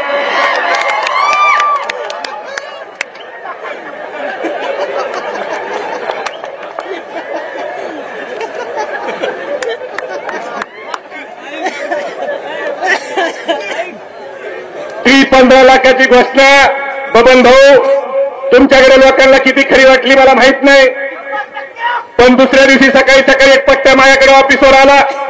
मला म्हणला, महबूब भाई माझा लय ओके कार्यक्रम झालाय. मी म्हणलं भाऊ काय झालं? म्हणला मला आयुष्यात काही काम करायची गरज राहिली नाही. मी म्हणलं काय लॉटरी बिटरी लागली का काय? म्हणला लॉटरी लागायची काय गरज आहे? आपल्या घरात 10 लोक 15 लाख गुणिले 10 1.5 कोटी.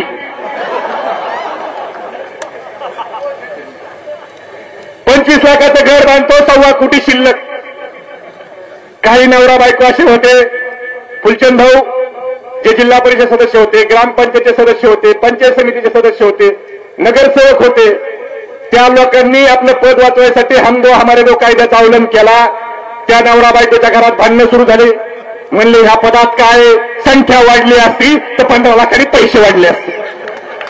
झालं की नाही काही लोकांच्या घरात?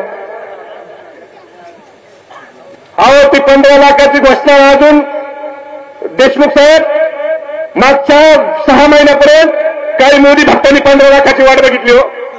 मी खोटं सांगत नाही, गुगलवर युट्यूबवर जाऊन सर्च करा.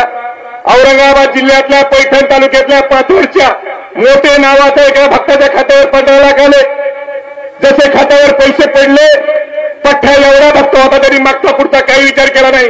डायरेक्ट पत्र काढणारी बँकेला पत्र लिहिलं की मोदी साहेबाला पत्र लिहिलं की धन्यवाद मोदी साहेब, माझ्या खात्यावर 15 लाख पाठवले. बँकेतून पैसे काढले, घराचं बांधकाम सुरू केलं आणि अख्ख्या गावात सांगत सुटला एकटाच पठ्ठा इमानदार होतो म्हणून माझ्याच खात्यावर 15 लाख आले.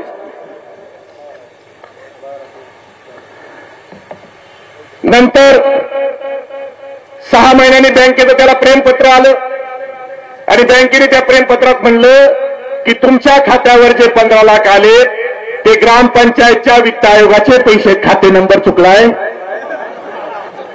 तुम्ही ते पैसे परत भरा, नसता तुमच्यावर कायदेशीर कारवाई केली जाईल. आणि मग भक्ताचे डोळे उघडले आणि भक्तानं बँकेला पत्र लिहिलं की तुमच्या खात्यावरच्या 15 लाख रुपयाचं मी आता माझ्या खात्यावरच्या 15 लाख रुपयाचं मी घर बांधलंय, आता द्यायला माझ्याकडे पैसे नाही, तुम्ही होम लोन करा, मी हप्त्यानं पैसे भरतो. आता विचार करा, मोदी साहेबाच्या भरोश्यावर भक्तानं घरच बांधलं, दुसरं काही केलं असतं तर काय अवस्था झाली असती. परत मोदी साहेबांनी भाषण केलं, मित्रो 75 रुपये लीटर का पेट्रोल 35 रुपये लीटर में मिलना चाहिए कि नहीं मिलना चाहिए, 65 रुपये लीटर का डीजल 30 रुपये लीटर में मिलना चाहिए कि नहीं मिलना चाहिए, 350 रुपये का रसोई गैस बहन जी 150 रुपये में मिलना चाहिए कि नहीं मिलना चाहिए. इकडून बाजूला माहिती घ्या की मोदी साहब बनाचे, अगर मैं देश का प्रधानमंत्री बनता हूं तो हर साल मेरे युवा भाइयों के लिए 2 करोड़ रोजगार दूंगा. इकडून बाजूला माहिती घ्या की. आता मला खरं सांगा, 10 वर्षांनी तुम्हाला पण वाटतंय की नाही मोदी साहेबांनी आपल्याला दिलेत काय? हे यांचं सगळ्यांचं म्हणणं आहे. पण या सगळ्यांना तुमचं माझं लक्ष विचलित करायचं. म्हणून निवडणूक आलं की एखादी हिंदू मुस्लिमची दंगल घडवली जाईल, एखादं भारत पाकिस्तानचं युद्ध घडवलं जाईल, एखाद्या मंदिर बांधणीचा मुद्दा आणून तुमच्या समोर उभा केला जाईल आणि या सगळ्या गोष्टींवर तुमचं माझं लक्ष विचलित केलं जाईल. पण मित्रांनो, ही निवडणूक भावनिक करायला व्हायची नाही, तर देशामध्ये काय चाललंय, ही निवडणूक देशासाठी महत्वाची आहे. ही निवडणूक आपल्यातला माणूस खासदार करण्याची निवडणूक आहे. मुस्लिम समाजाला सांगितलं जाईल की मुंडे साहेबांचं तुमच्यावर प्रेम होतं, तुम्ही मुंडे साहेबांकडे बघून मतदान करा. त्यावेळेला आपण त्यांना प्रश्न विचारा की खासदार प्रीतमताईच्या वेळेला लोकसभेत होत्या आणि ट्रिपल तलाकचा कायदा आणला, त्यावेळेला प्रीतमताईंनी कुणाच्या बाजूने मतदान केलं? ज्यावेळेला प्रीतमताई लोकसभेत होत्या, ट्रिपल NRC-CA कायदा आणला, त्यावेळेला प्रीतमताईंनी कुणाच्या बाजूने मतदान केलं? मित्रांनो, ही निवडणूक ही मोदी विरुद्ध आपण आहे. ही निवडणूक सर्वसामान्य माणूस विरुद्ध लोकशाहीच्या विरोधात जे लोक आहेत त्यांच्या विरोधातली ही निवडणूक आहे. म्हणून भावनिक होऊ नका. आता सांगायला शेवटचाच मुद्दा काय सांगतात ते की पंकजाताईला केंद्रात मंत्री करायचं म्हणतात का नाही? मला एक कार्यकर्ता म्हणला, भाजपचं म्हणले आम्हाला पंकजाताईला केंद्रात मंत्री करायचंय. अरे म्हणलं मग प्रीतमताईला कार्य केलं नाही? म्हणलं प्रीतमताई ज्युनियर होत्या म्हणून त्यांना केलं नाही. अरे म्हणलं नका, तू येडा का खुळा? भागवतकर आज नगरसेवकला पडला, त्याला राज्यसभेवर घेऊन खासदार केलं, त्याच्यापेक्षा प्रीतमताईला केलं नाही. म्हणजे ह्या लोकांना स्वर्गीय मुंडे साहेबांची आठवण फक्त निवडणुकीपुरती येते. म्हणून यांच्या बोलचातेला बळी पडू नका. आपण बोलणारे वक्ते भरपूर आहेत. साहेबाला आणि बजरंग बाप्पाला आपल्याला बोलायचंय, पण साहेब शिरसाळ्यात आल्यामुळे बजरंग बाप्पाने जरा जास्त वेळ घेतला. म्हणून आपल्या सगळ्याला 13 तारखेला तुतारीचा माणूस या चिन्हासमोर बटन दाबून तुमच्या आमच्यातला शेतकऱ्याचा पोरगा हा लोकसभेत पाठवायचा आहे आणि ह्यांना दाखवून द्यायचंय की एक शेतकऱ्याचा पोरगा देखील खासदार होऊ शकतो, खासदार आमदार व्हायचा मागता हा काय फक्त तुम्ही घेतला नाही. दाखवणार का? दाखवणार का? बिनार का कुणाच्या धमक्यांना? बघा, माणूस मोटरसायकलीहून जरी पडला ना तरी हातपाय मोडतो. ऍक्सिडेंट मध्ये पण माणूस जीवानिशी जातो. त्यामुळे कुणाला घ्यायचं नाही. बिनार का? 3 महिने तुमच्यावर खोटे नाटे गुन्हे दाखल करतील. पोलिसांनी बी लक्षात घ्या, वातावरण बदललंय. आमच्या लोकांना जे त्रास देतील ना त्यांचा व्याजासहित परत फेड आम्ही करू, एवढं लक्षात ठेवा. सुट्टी कुणाला भेटणार नाही. जर कुणी एकातर्फी वागत असेल तर आम्ही सहन करू 3 महिने, पण 3 महिन्याच्या नंतर आम्ही एवढं लक्षात ठेवा, आम्ही कुणाच्या नादाला लागत नाही आणि एकदा लागलो तर नाद पुढे केल्याशिवाय थांबत नाही. त्यामुळे आपल्याला त्या लोकांना एवढं सांगू की कुछ देर की खामोशी है फिर शोर आएगा. अरे गद्दारो, तुम्हारा तो सिर्फ वक्त आया है, हमारा दौर आएगा. द्यायचं ना बजरंग बाप्पाला खासदार म्हणून निवडून? मग हात वर करा. एवढ्या कमी आवाजात खासदार काय? शिरसाळ्याला सरपंच होणार नाही. जयंत पाटील साहेबांना सांगा, आपला हात वर असताना शेजाऱ्याकडे लक्ष ठेवा. ज्याचा हात खाली समजून घ्या, विरोधी पार्टीचा खबरे आपलं काय चाललंय ऐकायला. छत्रपती शिवाजी महाराज की शरद पवार साहब तुम आगे पढ़ो, जयंत पाटील साहब तुम आगे पढ़ो. गावागावात रंगणार गप्पा, खासदार होणार बजरंग बाप्पा. धन्यवाद. जय हिंद, जय महाराष्ट्र. बजरंगबली की धन्यवाद. शेख साहेब, यानंतर मी बाप्पांबद्दल 2 शब्द बोलणार आहे. माऊलीनंतर समाधी नाही, तुकोबानंतर वैकुंठ नाही, गरुडानंतर उंच भरारी नाही, पर्याय नाही. बीड लोकसभा मतदारसंघाचा महाविकास आघाडीचा उमेदवार या नात्यानं माझ्या प्रचारात व्यासपीठावर उपस्थित असणारे तुमचं आमचं लाडकं नेतृत्व आदरणीय जयंतदादा, व्यासपीठावर उपस्थित असणारे युवकाचे प्रदेशाचे अध्यक्ष आदरणीय महबूबभाई, व्यासपीठावर उपस्थित असणारे ज्येष्ठ नेते आदरणीय फुलचंद भाऊ, आदरणीय बबन भाऊ, भुट्टेताई, काँग्रेसचे जिल्ह्याचे अध्यक्ष आदरणीय राजसाहेबजी देशमुख साहेब, सन्मान्य व्यासपीठ, सर्व तालुकाध्यक्ष, सर्व पक्षीय, सर्व उमेदवार, सर्वांचे नाव घेतले पाहिजेत असं म्हणतात, पण पुन्हा सुटलं की भानगड होती. त्याच्यामुळे सर्व तालुकाध्यक्ष दारूरचे पण सर्व आणि माझ्यावर, पक्षावर, आमच्यावर, सर्वांवर प्रेम दाखवण्यासाठी इथं उपस्थित असणारे सर्व पक्षीय कार्यकर्ते,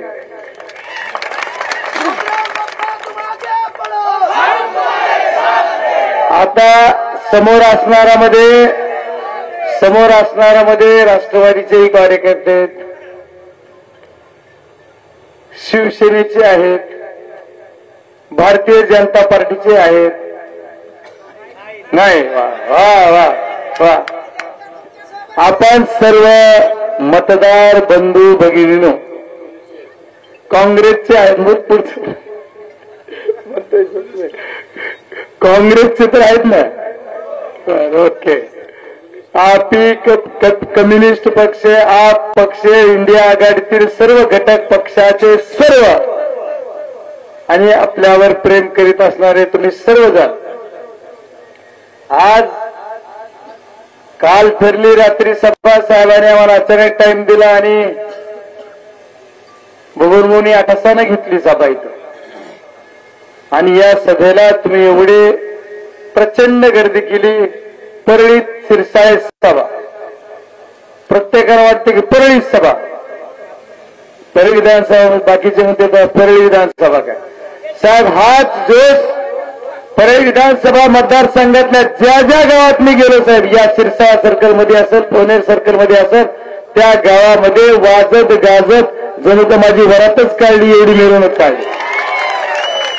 एवढा उत्साह आणि जोश या परळी विधानसभा मतदारसंघातील मायबाप जनतेचा आहे. त्याचं कारण काय असलं पाहिजे? तर यांनी आतापर्यंत केलेला विकास साहेब, एवढा विकास झाला. तुम्ही आपण तर आदरणीय साहेब 90 पासून विधानसभेचं प्रतिनिधित्व आपल्या मतदारसंघाचं करता, आपल्या जिल्ह्याचे नेते म्हणून काम करता. आमच्या जिल्ह्यामध्ये आमच्या परळीचे नेतृत्व, जिल्ह्याचं नेतृत्व करत असताना एवढा विकास झाला की आमच्या मायबाप जनतेला वाटतं की आमचा कोणी वाली आहे का नाही. या तरुणाला वाटतंय की माझ्या पाठीमागे खंबीर कोणी उभारणार आहे, एखादा जळवणार आहे का नाही. परळी विधानसभा मतदारसंघातील तरुणाई बिथरलेली झालेली आहे. त्याचं कारण काय आहे? तर साहेब, दहशत. तर खरी दहशत काय? आता भाईने सांगितलं, एखाद्याला वाघाचा चमडा घालून उभं केलं आणि वाघ असणं ह्याच्यात फरक आहे. पण आता चमडा घालूनच दहशत उगाच. पण सगळ्यांचा हिशोब ही जनता मायबाप देणार आहे. साहेब, या सर्कलमध्ये फिरत असताना असे बरेच बहुतांशी गाव आहेत की ज्या गावातले माझे वयस्कर शेतकरी डोळ्यात पाणी आणून सांगतात साहेब की माझे 200 रुपयाचे बिल राहिलेत या साखर कारखान्यावर. हो फुलचंद, आता या एरिया परळीच्या वैद्यनाथ कारखान्याच्या कार्यक्षेत्रातील आहे. इथून कॅनल गेलाय, पाणी आहे, ऊस आहे.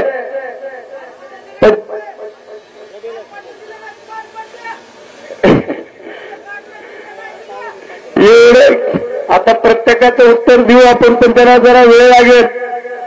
प्रत्येक गावात गेलो साहेब, असं एक गाव नाही, खोटं सांगत नाही, जाहीर सभेत सांगतोय की प्रत्येक गावातून माणसं म्हणतायत की आमचे उसाचे बिलं दिले नाहीत, आमचे वाहतुकीचे बिलं दिले नाहीत, आमचा पगार देणार आहे. एवढंच नाही तर पैसे बिल दिले देताना पैसे कपात करून घेतले, कशाचे त्याचं कळत नाही. बघा, आपला समोरच पट्टा येईल बसलेला. आता मुकदम करणारा हा पट्ट्या ऊस तोडतोय. बरं ऊस खरा तोडतोय तो समाज. सहा वानावारीचे बरं साहेब तर तुम्ही बघा. मी खोटं मी बोलत नाही. हीच लोक सांगते. आणखी किती जर हातवारी करावर किती जण पैसे राहिले बघा साहेब. बघा कॅमेऱ्यावर जरा दाखवा रे यांना. एवढ्या लोकांचे पैसे राहिले साहेब. पोलीस सुद्धा आमचे जरा नोंद घ्या. अरे जरा जागरूक व्हा. किती किती आमचं बस. मग आता मत कसे मागायचे साहेब. साहेब एवढंच नाही याच्या पुढचं काम आहे. आम्ही परवा परत पुन्हा बघलो. परवा आपण गेलो होतो तिकडे पनगेश्वरच्या कार्यक्षेत्रात. पनगेश्वरच्या कार्यक्षेत्रात गेला असताना तिथे लोक म्हणले आमचे पगार राहिलाय. आमचे बिल राहिले. पगार किती झाले. एक कर्मचारी एका गावात भेटला. ते म्हणला माझं 16,85,000 कारखान्यातून येणार. बघा या अरे ह्याला बघा जरा. माझं लक्षात बी नाही. हेच महाराज आमच्या यांच्या वडिलांनी सांगितलं. डोळ्यात पाणी आणून सांगितलं.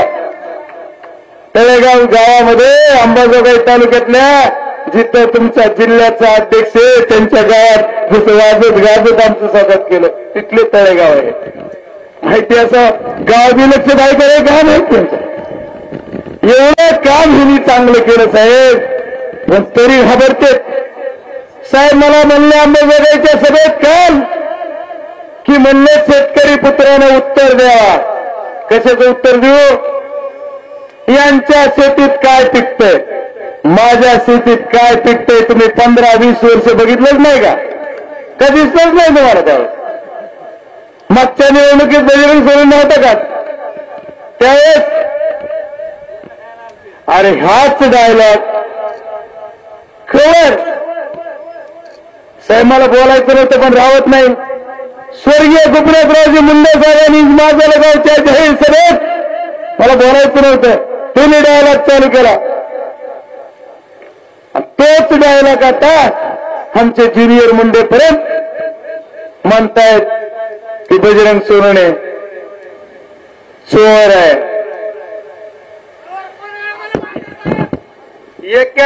एका तरी माझ्या इथल्या जनतेतल्या एका तरी कार्यकर्त्याने म्हणलं पाहिजे की बजरंग सोनवणे चोर आहे. अरे चोर तुम्ही आहात. त्या लोकांचे पैसे चोरले. या लोकांचा गोरगरिबांचा पैसा तुम्ही चोरला. आणि तुम्ही मला चोर म्हणता साहेब. आताच आमच्या महबूबाईने कॅसेट वाजून दाखवली. मी खूप संयम ठेवला. आदरणीय पालक महोदय तुम्हाला दमच दिली नाही. कवर किती निवडणूक झाली 13 तारखेला संपणार आहे. तर तुम्ही असे आरोप करायला तुम्हाला सगळं माहित आहे. काय माहित नाही तरी पण. आणि तुम्ही जेवढी तळमळ आता करताय साहेब तेवढीच तळमळ जर तुम्ही मनातून 2019ला केली असती तर ते पट्टे खासदार झाले असते. आणि त्यावेळेस लोकसभेला 25,000 रमायण जाते मतदारसंघ साहेब. आणि विधानसभेला 32,000 प्लस. असं कसं होते. अरे हे सर्व म्हणजे यांना काय त्याच वेळेस नियत करायची. मी नाही म्हणणार. या सर्व गोष्टीचा पोलखोल झाला पाहिजे. या सर्व मी तर म्हणलं एकदा समोरासमोरच होऊन जाऊ दे. समोरच बघू कोण चोर आहे आणि कोण शव. तुम्ही आमच्यावर आरोप करताय. अरे या गावातून किती वाळू माफिया चालते. कोण वाळू चोर आहे. वाळूचा चोर कोण आहे. या क्षेत्रामध्ये वाळू चोर कोण आहे सांगा तुम्ही. वारंवार म्हणजे हे मुंडे चोर आहेत आणि बजरंग सोनेला चोर म्हणताय काय.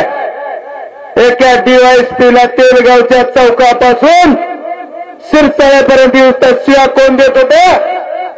माझ्या कुणाच्या गाड्या सोड म्हणून हे काम तुम्ही करताय. किती जणांवर खोटे 307 दाखल केलेत. आता तुम्ही ह्या निवडणुकीमध्ये माझ्यासाहेब कॅसेट आहे माझ्याकडे. तुझ्या गाडीमध्ये गांजा टाकलं तुला अटक करील असं म्हणून तुम्ही धमकावलंय लोकांना. साहेब, तुम्ही आमच्या गाडीने गांजा टाकणार, एक दिवस त्याची परतफेड तुम्हाला करावं लागेल. हे मायबाप जनता आहे, तुम्ही उगाच नका टाकू आमच्या अंगावर. मी सुरुवातीपासून म्हणत होतो माझ्याकडे येऊच नका बाबा, मी आपला शांत माणूस आहे, असा येडा बाबा माझ्या कशाला नादी लागतात. पण ती राहून राहून फिरून फिरून एक सभा झाली आदरणीय साहेब. त्या सभेमध्ये कुणावरच बोलले नाहीत, फक्त आणि फक्त बजरंग सोनवणे एकच माणूस. बहीण भाऊ तिथं बसलेले नेते सगळे माझ्यावर. मी म्हणलं माझी लायकी नाही, माझी उंची नाही, आणि म्हणतात तर खरं माझ्यावरच बोलताय का? आता तुम्हाला का वाटायला ते मला कळणार. ठीक आहे, मग या बजरंग सोनवणेची तुम्हाला एवढी का भीती वाटायला लागली की त्याच्यावरच बोलावं लागायला लागलं. आणि तुम्ही कालच्या सभेत बी आमच्या आदरणीय ताई साहेब म्हणल्या की मला शेतकरी पुत्र नाही शेतकरी मित्र व्हायचंय. अरे या शेतकऱ्यांचे पैसे देऊन दाखवा, तेव्हा तुम्ही शेतकऱ्याचे मित्र होताल. तुम्हाला शेतकऱ्यांचं काय कळतंय? तुम्ही प्रत्येक भाषणात या बीड जिल्ह्यातले जी 2-4 घरं आहेत ते म्हणतात की बीड जिल्ह्यातलं मागासलेपण घालवण्यासाठी आम्ही हा निर्णय घेतलाय आणि आदरणीय ताई साहेबाला निवडून द्या. बीड जिल्हा मागासल्या कुणाला राहिला?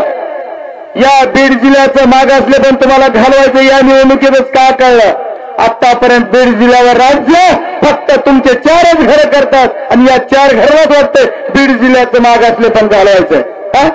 आमच्यासारख्या गोरगरिबाचा मुलगा जर लोकसभेच्या निवडणुकीत उभारण्यासाठी आदरणीय शरदचंद्रजी पवार आणि आदरणीय जयंत पाटील साहेबांनी लायकी समजली असेल आमची लोकसभेला निवडणूक लढायची निवडून यायची, तर या मायबाप जनतेने आमची लायकी काढली पाहिजे. तुम्हाला काय अधिकार आहे? तुमची तपासा या लोकांची देताना. या लोकांचं देणं तुम्ही द्या, त्याच्यानंतर इथं मत मागा. तुम्हाला शेवटचं सांगणार आहे साहेबाला, तुम्हाला ऐकायचंय, मी जास्त काही बोलणार नाही. उरलं सुरलं उद्याच्या अंबाजोगाईच्या सभेत सर्व गोष्टीचा हिशोब करणार आहे, कारण तिथं भरपूर काय बोलणार आहे. अंबाजोगाईच्या सभेत तारेच्या शिपायापासून ते पंतप्रधानापर्यंत म्हणलेले सगळे माझ्यावर बोलले. सगळ्यांचा हिशोब याचा साहेब घेणार आहे. इथं फक्त एकच विनंती करणार आहे बाबांनो की येणाऱ्या 13 तारखेला तुम्ही सर्वजण ज्या जोशात आहात, ज्या हिमतीत आहात, हिंमत तुमची 13 तारखेपर्यंत जीवन ठेवा. या मायबाप जनतेच्या सोबत मी तुम्हाला शब्द देतो की मी तुमच्या सोबत राहील. रात्री 12 वाजता फोन केला तर दुसऱ्या मिनिटात तुमच्याजवळ यायची ताकद आमच्यात आहे, आम्ही येऊन दाखवू, एवढा शब्द तुम्हाला देतो. कालच्या सभेत मुस्लिम समाजाच्या विषयीचे वक्तव्य केले या देशाच्या आदरणीय पंतप्रधान मोदींनी. ती अगदी खूप या समाजाला दाब द्यायचं काम केलं. त्यातीच एकदम कुठल्याही समाजाला ते शोभनीय आणि आवडणारं नाही असं वक्तव्य आदरणीय मोदी साहेबांनी केलंय. हा स्टेजवरले लोक, तुम्ही उमेदवार बोलताना उमेदवार म्हणला मुस्लिम समाजाच्या कशाला हात लावू देणार नाही, आरक्षण हात लावू देणार नाही. अगोदर उमेदवार म्हणतात, तिथंच स्टेजवर त्यांचे नेते म्हणतात की मुस्लिम समाजाला आरक्षण देणार नाही. काय मिळे म्हणजे तुम्ही काय करतात नाटकं. त्याच्यामुळे तुमचं दाखवायचे दात वेगळे, खायचे दात वेगळे आहेत. या सर्व गोष्टीचा विचार या माझ्या शेतकऱ्यांनी, या माझ्या तरुणाईंनी केलाय.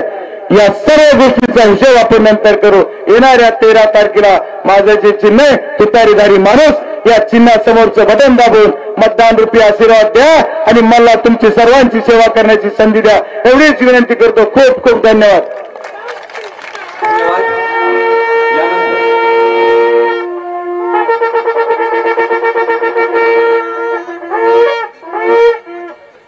सोमे 70 आदमी फिलहाल लाचार है, दिल पर रखिए हाथ कहिए देश क्या आजाद है. कहीं से एक चिंगारी ढूंढ लाओ दोस्तों, इस दिए में तेल से भिगी हुई बाती तो है, इस भिगी हुई बाती तो है. आदरणीय जयंत पाटील साहेब या सभेला संबोधित करतील. ज्यांच्या प्रचारासाठी इथे एकत्रित जमलोय ते आपल्या सर्वांचे लाडके उमेदवार बजरंग बाप्पा ज्यांच्या पुढाकारानं आजची ही सभा या ठिकाणी होतोय ते आमचे नवे तरुण सहकारी या मतदारसंघातील तडफदार नेते बबनराव गीतेजी, मेहबूब शेख, फुलचंद कराड, सुधामती गुट्टेताई, राजेसाहेब देशमुख, गंगाभिषण थावरे, अजय बुर्डे, बाबा शिंदे, शंकर शेजवळ, अशोकराव देशमुख, अनिल जाधव, रोहिदास निर्मल, श्रीराम मुंडे, अनिल मुंडे, भोजराज पालेवार, नारायण सातपुते, जगन्नाथ साळुंके, संदीप शेट्टे, रुस्तम माने, गणेश देवकते, मोहन मुंडे, दिलीप गायके, श्रीहरी काळे, मनोहर डाके आणि सर्वच मान्यवर आणि बंधू भगिनींनो, आपल्या सर्वांना एवढं काही आता ऐकायला मिळालेलं आहे की माझ्यासाठी काही बोलायचं काही शिल्लक राहिलेलं नाही. आपल्या सगळ्यांना बजरंग बाप्पाच्या प्रचारासाठी या ठिकाणी एकत्रित बोलवलंय. प्रचंड मोठ्या संख्येनं आज तुम्ही इथं उपस्थित राहिलाय. आपल्या सगळ्यांना आपल्या खिशाला भारतीय जनता पक्षाने किती चाट लावली आहे हे माहिती आहे. गेल्या काही दिवसापूर्वी 200-250 रुपयानं खतं मागली. Steel, cement, diesel, petrol, gas मागला, हे सगळं तुम्हाला पाठ आहे. आणि म्हणून या देशातली जनता वाट बघते. या देशात आता सत्तेत परिवर्तन कधी करूया. देशातल्या जनतेला आणखीन एक शंका आहे की यांना 400 पार करून देशाचं संविधान बदलायचंय आणि म्हणून देशातला सगळा समाज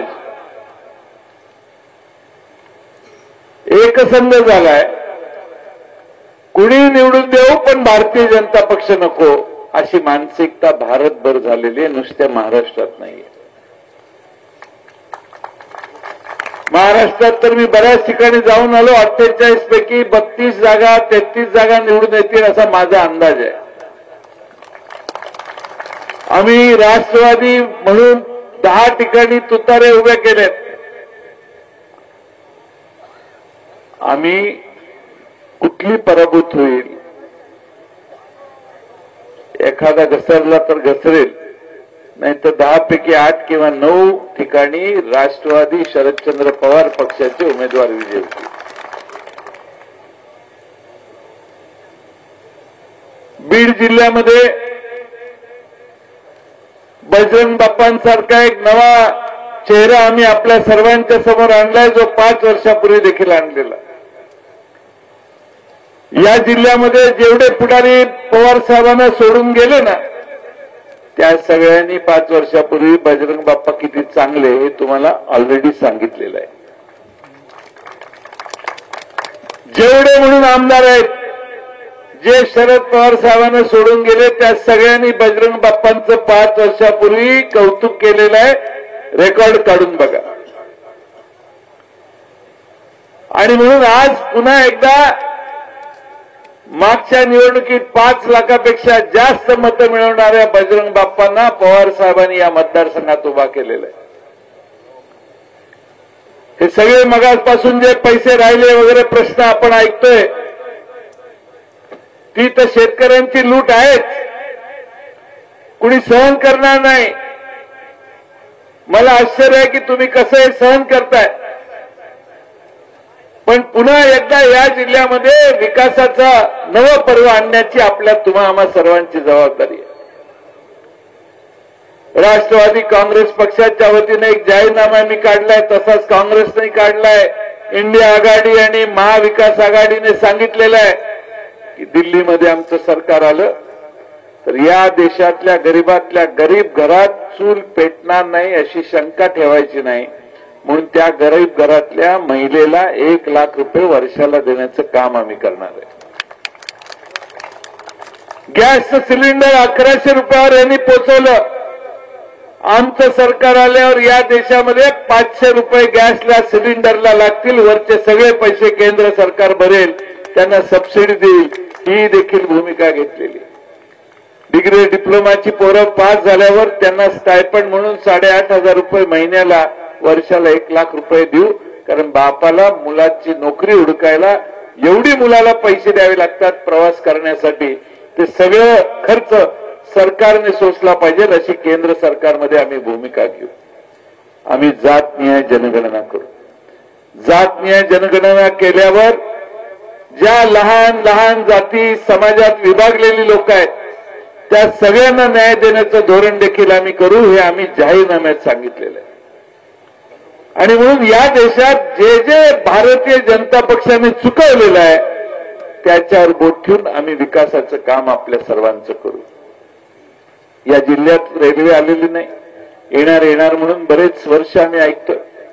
बजरंग बाप्पा पुढच्या 5 वर्षात ही रेल्वे आणून देतील, हे वचन राष्ट्रवादी काँग्रेसच्या वतीनं आम्ही तुम्हाला देतो.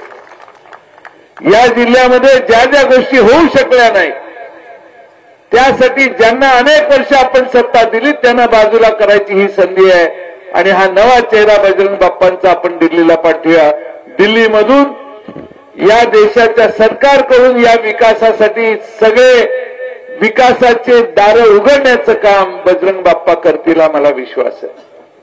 बजरंग बाप्पा, तुम्हाला कुणी काही म्हणो, पण तुम्हाला पराभूत करण्यासाठी नरेंद्र मोदींना आणावं लागलं, याच्यातच त्यांचा पराभव. आपण जिंकलं,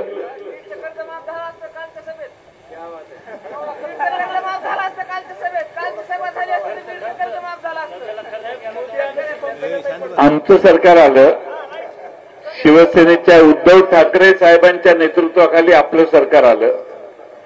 आपलं सरकार आल्यावर महाराष्ट्रातल्या 31 लाख शेतकऱ्यांना जवळपास 20,000 कोटी रुपयाची कर्जमाफी अपेक केली. 20,000 कोटी रुपये वाटले. नुसत्या बीड जिल्ह्यामध्ये 2,94,000 शेतकऱ्यांना 1,514 कोटी रुपये वाटले. बीडला त्याचा लाभ एवढा मिळाला. आम्ही सत्तेत आलो त्यावेळी या देशात महाराष्ट्र पुढे जाईल यासाठी सगळे प्रयत्न करण्याचं काम आम्ही उद्धव ठाकरेंच्या नेतृत्वाखाली केलं. आणि उद्या 4 महिन्याने आपलंच सरकार येणार आहे. महाराष्ट्रातली हवा आता बदललेली आहे. तुम्ही काही चिंताच करू नका. बजरंग बाप्पा, तुम्ही दिल्लीला जायचं आणि महाराष्ट्रात आमचं सरकार आणण्यासाठी ही जनता आपल्याला आशीर्वाद देईल असा आम्हा सगळ्यांना विश्वास आहे. आमच्या मेहबूब शेखने सगळ्या पोलीस अधिकाऱ्यांना वगैरे सांगितले, मला बरेच फोन येतात बीड भागातून, आमच्यावर खोटा गुन्हा दाखल केला, आमच्यावर मुद्दामून अमकी कारवाई केली, तमकी कारवाई केली, तडीपारची कारवाई केली. मेहबूबची भाषा वेगळी आहे, पण मी आपल्या सगळ्या अधिकाऱ्यांना सांगतो की टाइम बदललेला आहे, परिस्थिती बदललेली आहे. परिस्थिती बदललेली आहे आणि 4 महिन्याने सरकार बदललं तर तुमची अडचण होऊ नये असं तुम्ही वागा, एवढा आपला सहज सल्ला देतो. आज महाराष्ट्रामध्ये नरेंद्र मोदी रोज येत आहेत. काल इथं अंबेजोगाईच्या सभेत आले. भारताचं संविधान बदलणार आहे ही या देशातल्या गोरगरीब माणसाची आता खात्री झालेली आहे. खात्री झाल्यामुळं काल येऊन त्यांना एक विधान या ठिकाणी करावं लागलं. राहुल गांधी सगळीकडे सभेत सांगत होते हे सरकार अडाणी आणि अंबानीचं आहे. एक शब्द कधी मोदी साहेब बोलले नाहीत, एक शब्द कधी बोलले नाहीत आजपर्यंत. ते नावच घ्यायचे नाहीत अडाणी आणि अंबानीचे. पण पराभवाच्या भीतीनं आज मोदी साहेब म्हटले आज दुपारी की अडाणी आणि अंबानी यांनी काँग्रेसला टेम्पो भरून पैसे दिले, काळे पैसे दिले असं म्हटलेच साहेब. आता काळे पैसे दिले म्हटल्यावर ईडी लगेच आली पाहिजे, आयटी लगेच आली पाहिजे, त्यांना तिकडे पाठवलं पाहिजे. जर त्यांच्याकडे काळं धन हे तुम्हाला माहित असेल तर तिकडे ईडी गेली पाहिजे, आयटी गेली पाहिजे, त्यांची चौकशी झाली पाहिजे. आणि ते टेम्पोतून तुम्हाला पैसे पाठवतात ह्याचा अनुभव कसा काय? ते कशातनं गाडीतनं पाठवतात, टेम्पोतनं पाठवतात, ते विमानानं पाठवतात, ते टेम्पोनं पैसे पाठवतात असं मोदी साहेब म्हणतात. पायाखालची जमीन फुलचंद कराड साहेब सरकलेली आहे. मी तुम्हाला हे साटकं सांगतो. अजून उद्या काहीतरी वेगळं आश्वासन येईल. आज म्हणेल तो सूर्य आणून तुम्हाला देण्याची तयारी भारतीय जनता पक्षाची आहे. कारण या देशातली जनता आता यांचं ऐकायला तयार नाही. मी सगळ्या भागात जातोय. शरद पवार साहेबांचा पक्ष फोडला, प्रचंड संताप लोकांच्या मनात आहे. शरद पवार साहेबांचा पक्ष फोडताना तिकडे कुठेतरी भोपाळला नरेंद्र मोदी साहेबांनी घोषणा केली, भारतीय जनता पक्षाचे नेते म्हणून त्यांनी भाषण केलं आणि राष्ट्रवादी काँग्रेसवर एक आरोप केला. तो आरोप केल्या केल्या आमचे सगळे गडी पळून गेले, सगळे गेले तिकडे. ज्यांच्यावर आरोप केले त्यांना धडाधड शपथ करून देण्याचं राज्यपाल भवनमध्ये जाऊन शपथविधीचा कार्यक्रम पार पाडला. त्या दिवशी भारतीय जनता पक्षाची जी इमेज होती ती पूर्णपणाने संपली. मोदी साहेबांनी यांना धमकी दिली आणि दुसऱ्या बाजूनं 4 दिवसात शपथविधी कार्यक्रम झाला. त्या दिवशी भारतातल्या जनतेला कळलं की हे सगळे मोदी साहेबांच्या धमकीला घाबरून पळून आले आणि भारतीय जनता पक्षाच्या जवळ गेले आणि सत्तेत सहभागी झाले. शिवसेना फोडली, सत्तेत भारतीय जनता पक्ष आला. तिथपर्यंत सगळं ठीक होत. पण खोके हा शब्द एवढा प्रचलित झाला की कुठल्या आमदारानं किती घेतले याची लय मायंदाळ चर्चा झाली महाराष्ट्रात. पारावर एवढी चर्चा, ह्यानं 2 घेतले का 5 घेतले का 4 घेतले का 50 घेतले. मग स्पर्धा व्हायची.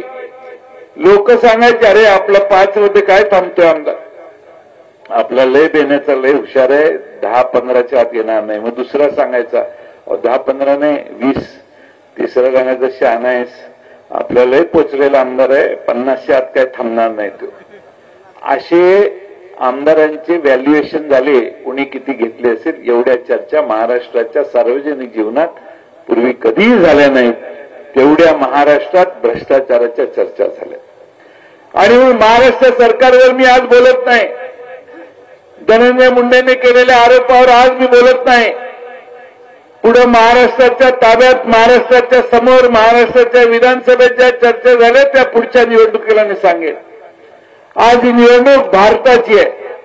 देशामध्ये संविधान वाचवण्यासाठी आपल्याला मतदान करायचंय. या देशामध्ये 22 लोकांच्याकडे एवढी संपत्ती आहे, जवळपास 70-80% संपत्ती 22 लोकांच्याकडे आहे आणि तुमच्या आमच्या सगळ्यांकडे उरलेली 22-30% संपत्ती आहे. या देशात श्रीमंत कोण झाले मगाशी नावं देऊन घेतली. भारतातले किती लोक 100च्या यादीत आहेत, त्यात ह्या सगळ्यांची नावं आहेत. जगाच्या पाठीवरच्या श्रीमंत लोकांच्या मध्ये पहिल्या 100मध्ये भारतातली काही नावं गेली. आम्हाला आनंद आहे, पण ती कशी गेली.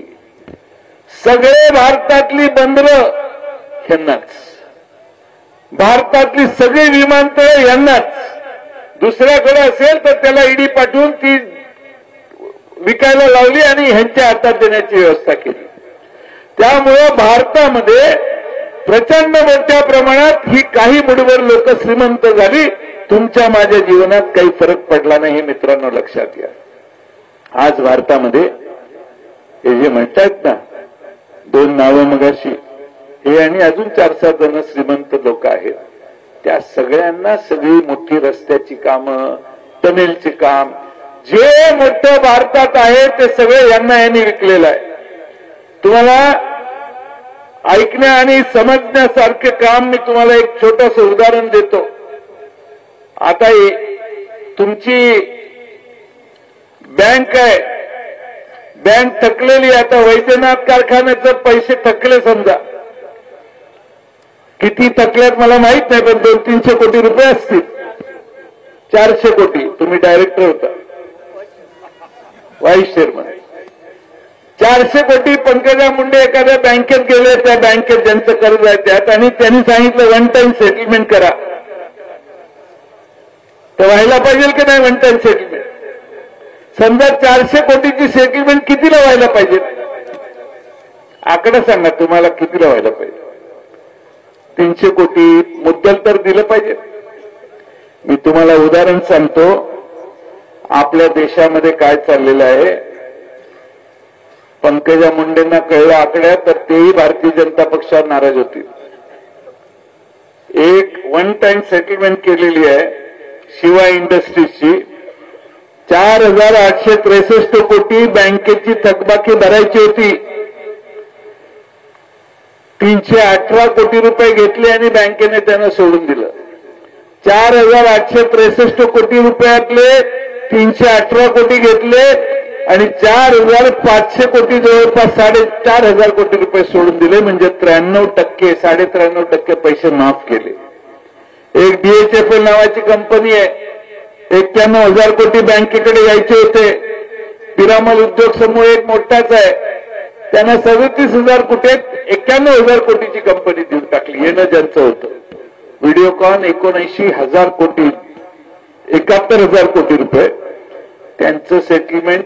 वेदांता ग्रुपला, म्हणजे तो फॉक्सकॉनवाला, त्याला फक्त 2,962 कोटी रुपयात 71,000 कोटीची कंपनी देऊन टाकली. वरचा तोटा बँकेनं सहन केला. त्यामुळे भारतामध्ये जेट एअरवेज नावाचं विमान तुम्ही ऐकलं असेल, जेट एअरवेज कंपनी, ते 7,807 कोटी बँकेत येणे होते. त्या जेट एअरवेजच्या मालकाला एवढी ईडी लावली तो तुरुंगातच आहे. त्याची कंपनी जालन उद्योग समूहाला 1,375 कोटीला विकली. ह्याचं घ्यायचं आणि ह्याला विकायचं. दिल्लीहून फोन आल्याशी अशा विक्री आणि खरेदी होत नाहीत. आणि म्हणून आज देशातल्या बँकांना मोठा खड्डा पडलेला आहे. आणि खड्डा एवढा पडलाय की तुम्हाला बँकेत पैसे भरले आले तर SMS येतो, त्याला 18 रुपये बँक घेते महिन्याला. म्हणजे 12 महिन्यात तुमचं एक अकाउंट असेल तर 216 रुपये जातात. अशी भारतामध्ये मित्रांनो 991 कोटी अकाउंट आहेत. 991 कोटी अकाउंट मधून भारतीय जनतेच्या खिशातनं 63,000 कोटी रुपये दरवर्षी बँका काढून घेतात. फक्त SMS पाठवला, 2-4 SMS आले गेले तर आपल्याकडून 63,000 कोटी रुपये काढले जातात. या देशातल्या बँकांचा खड्डा यांच्या आदेशामुळे पडलाय. हा जो मी तुम्हाला हेअरकट सांगितला, कमी पैसे घेतले बँकांनी, त्या बँका अडचणीत आल्या म्हणून त्यांच्या उत्पन्नाचं साधन म्हणून या देशामध्ये सगळ्या सर्व्हिसेसवर कर आकारायला, टॅक्स लावायला किंवा त्याच्यावरून पैसे घेण्यासाठी, फी घेण्यासाठी परवानग्या बँकांना दिलेल्या आहेत. आता GST तर सगळ्यांवर आहे. LICच्या पॉलिसीवर पण 18% GST आहे. तुम्ही 2 चाकी पोराला घ्यायला गेला तर दुचाकीवर GST किती आहे माहितीये का? 28% आहे. 2 लाख. मी मगाशीच एका तरुणाने माझ्या हातात चिठ्ठी दिली, तुम्हाला मी वाचून दाखवतो कशी आपली सगळ्यांची लूट चालू आहे. ऍक्टिवा 2015ला 45,000 रुपयाला होती. आता 2024ला 76,000 रुपयाला ऍक्टिवाची किंमत आहे. त्याच्या रोड टॅक्स 11%, त्याच्यावर सेस 2% आणि GST 28%.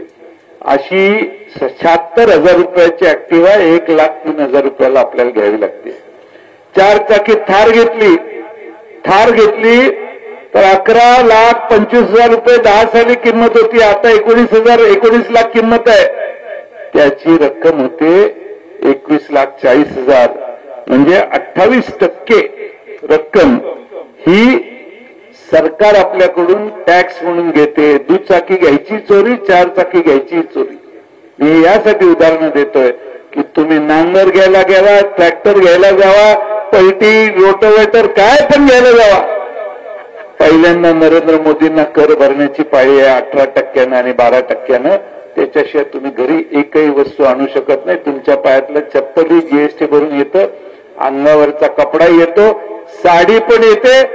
या देशामध्ये आता अन्न पॅक करून घेतलं तरी GST भरावा लागतो, काही मोफत नाही. गरिबांच्या वापराच्या सगळ्या वस्तू या देशात मोदी साहेबांनी कर लावून महाग केल्या. आज तुमची माझी महागाई त्याच्यामुळे आहे. आपल्या देशावरचं कर्ज आता मित्रांनो 56 लाख कोटी मनमोहन सिंगांच्या वेळी होतं ते आता 210 लाख कोटी झालेलं आहे.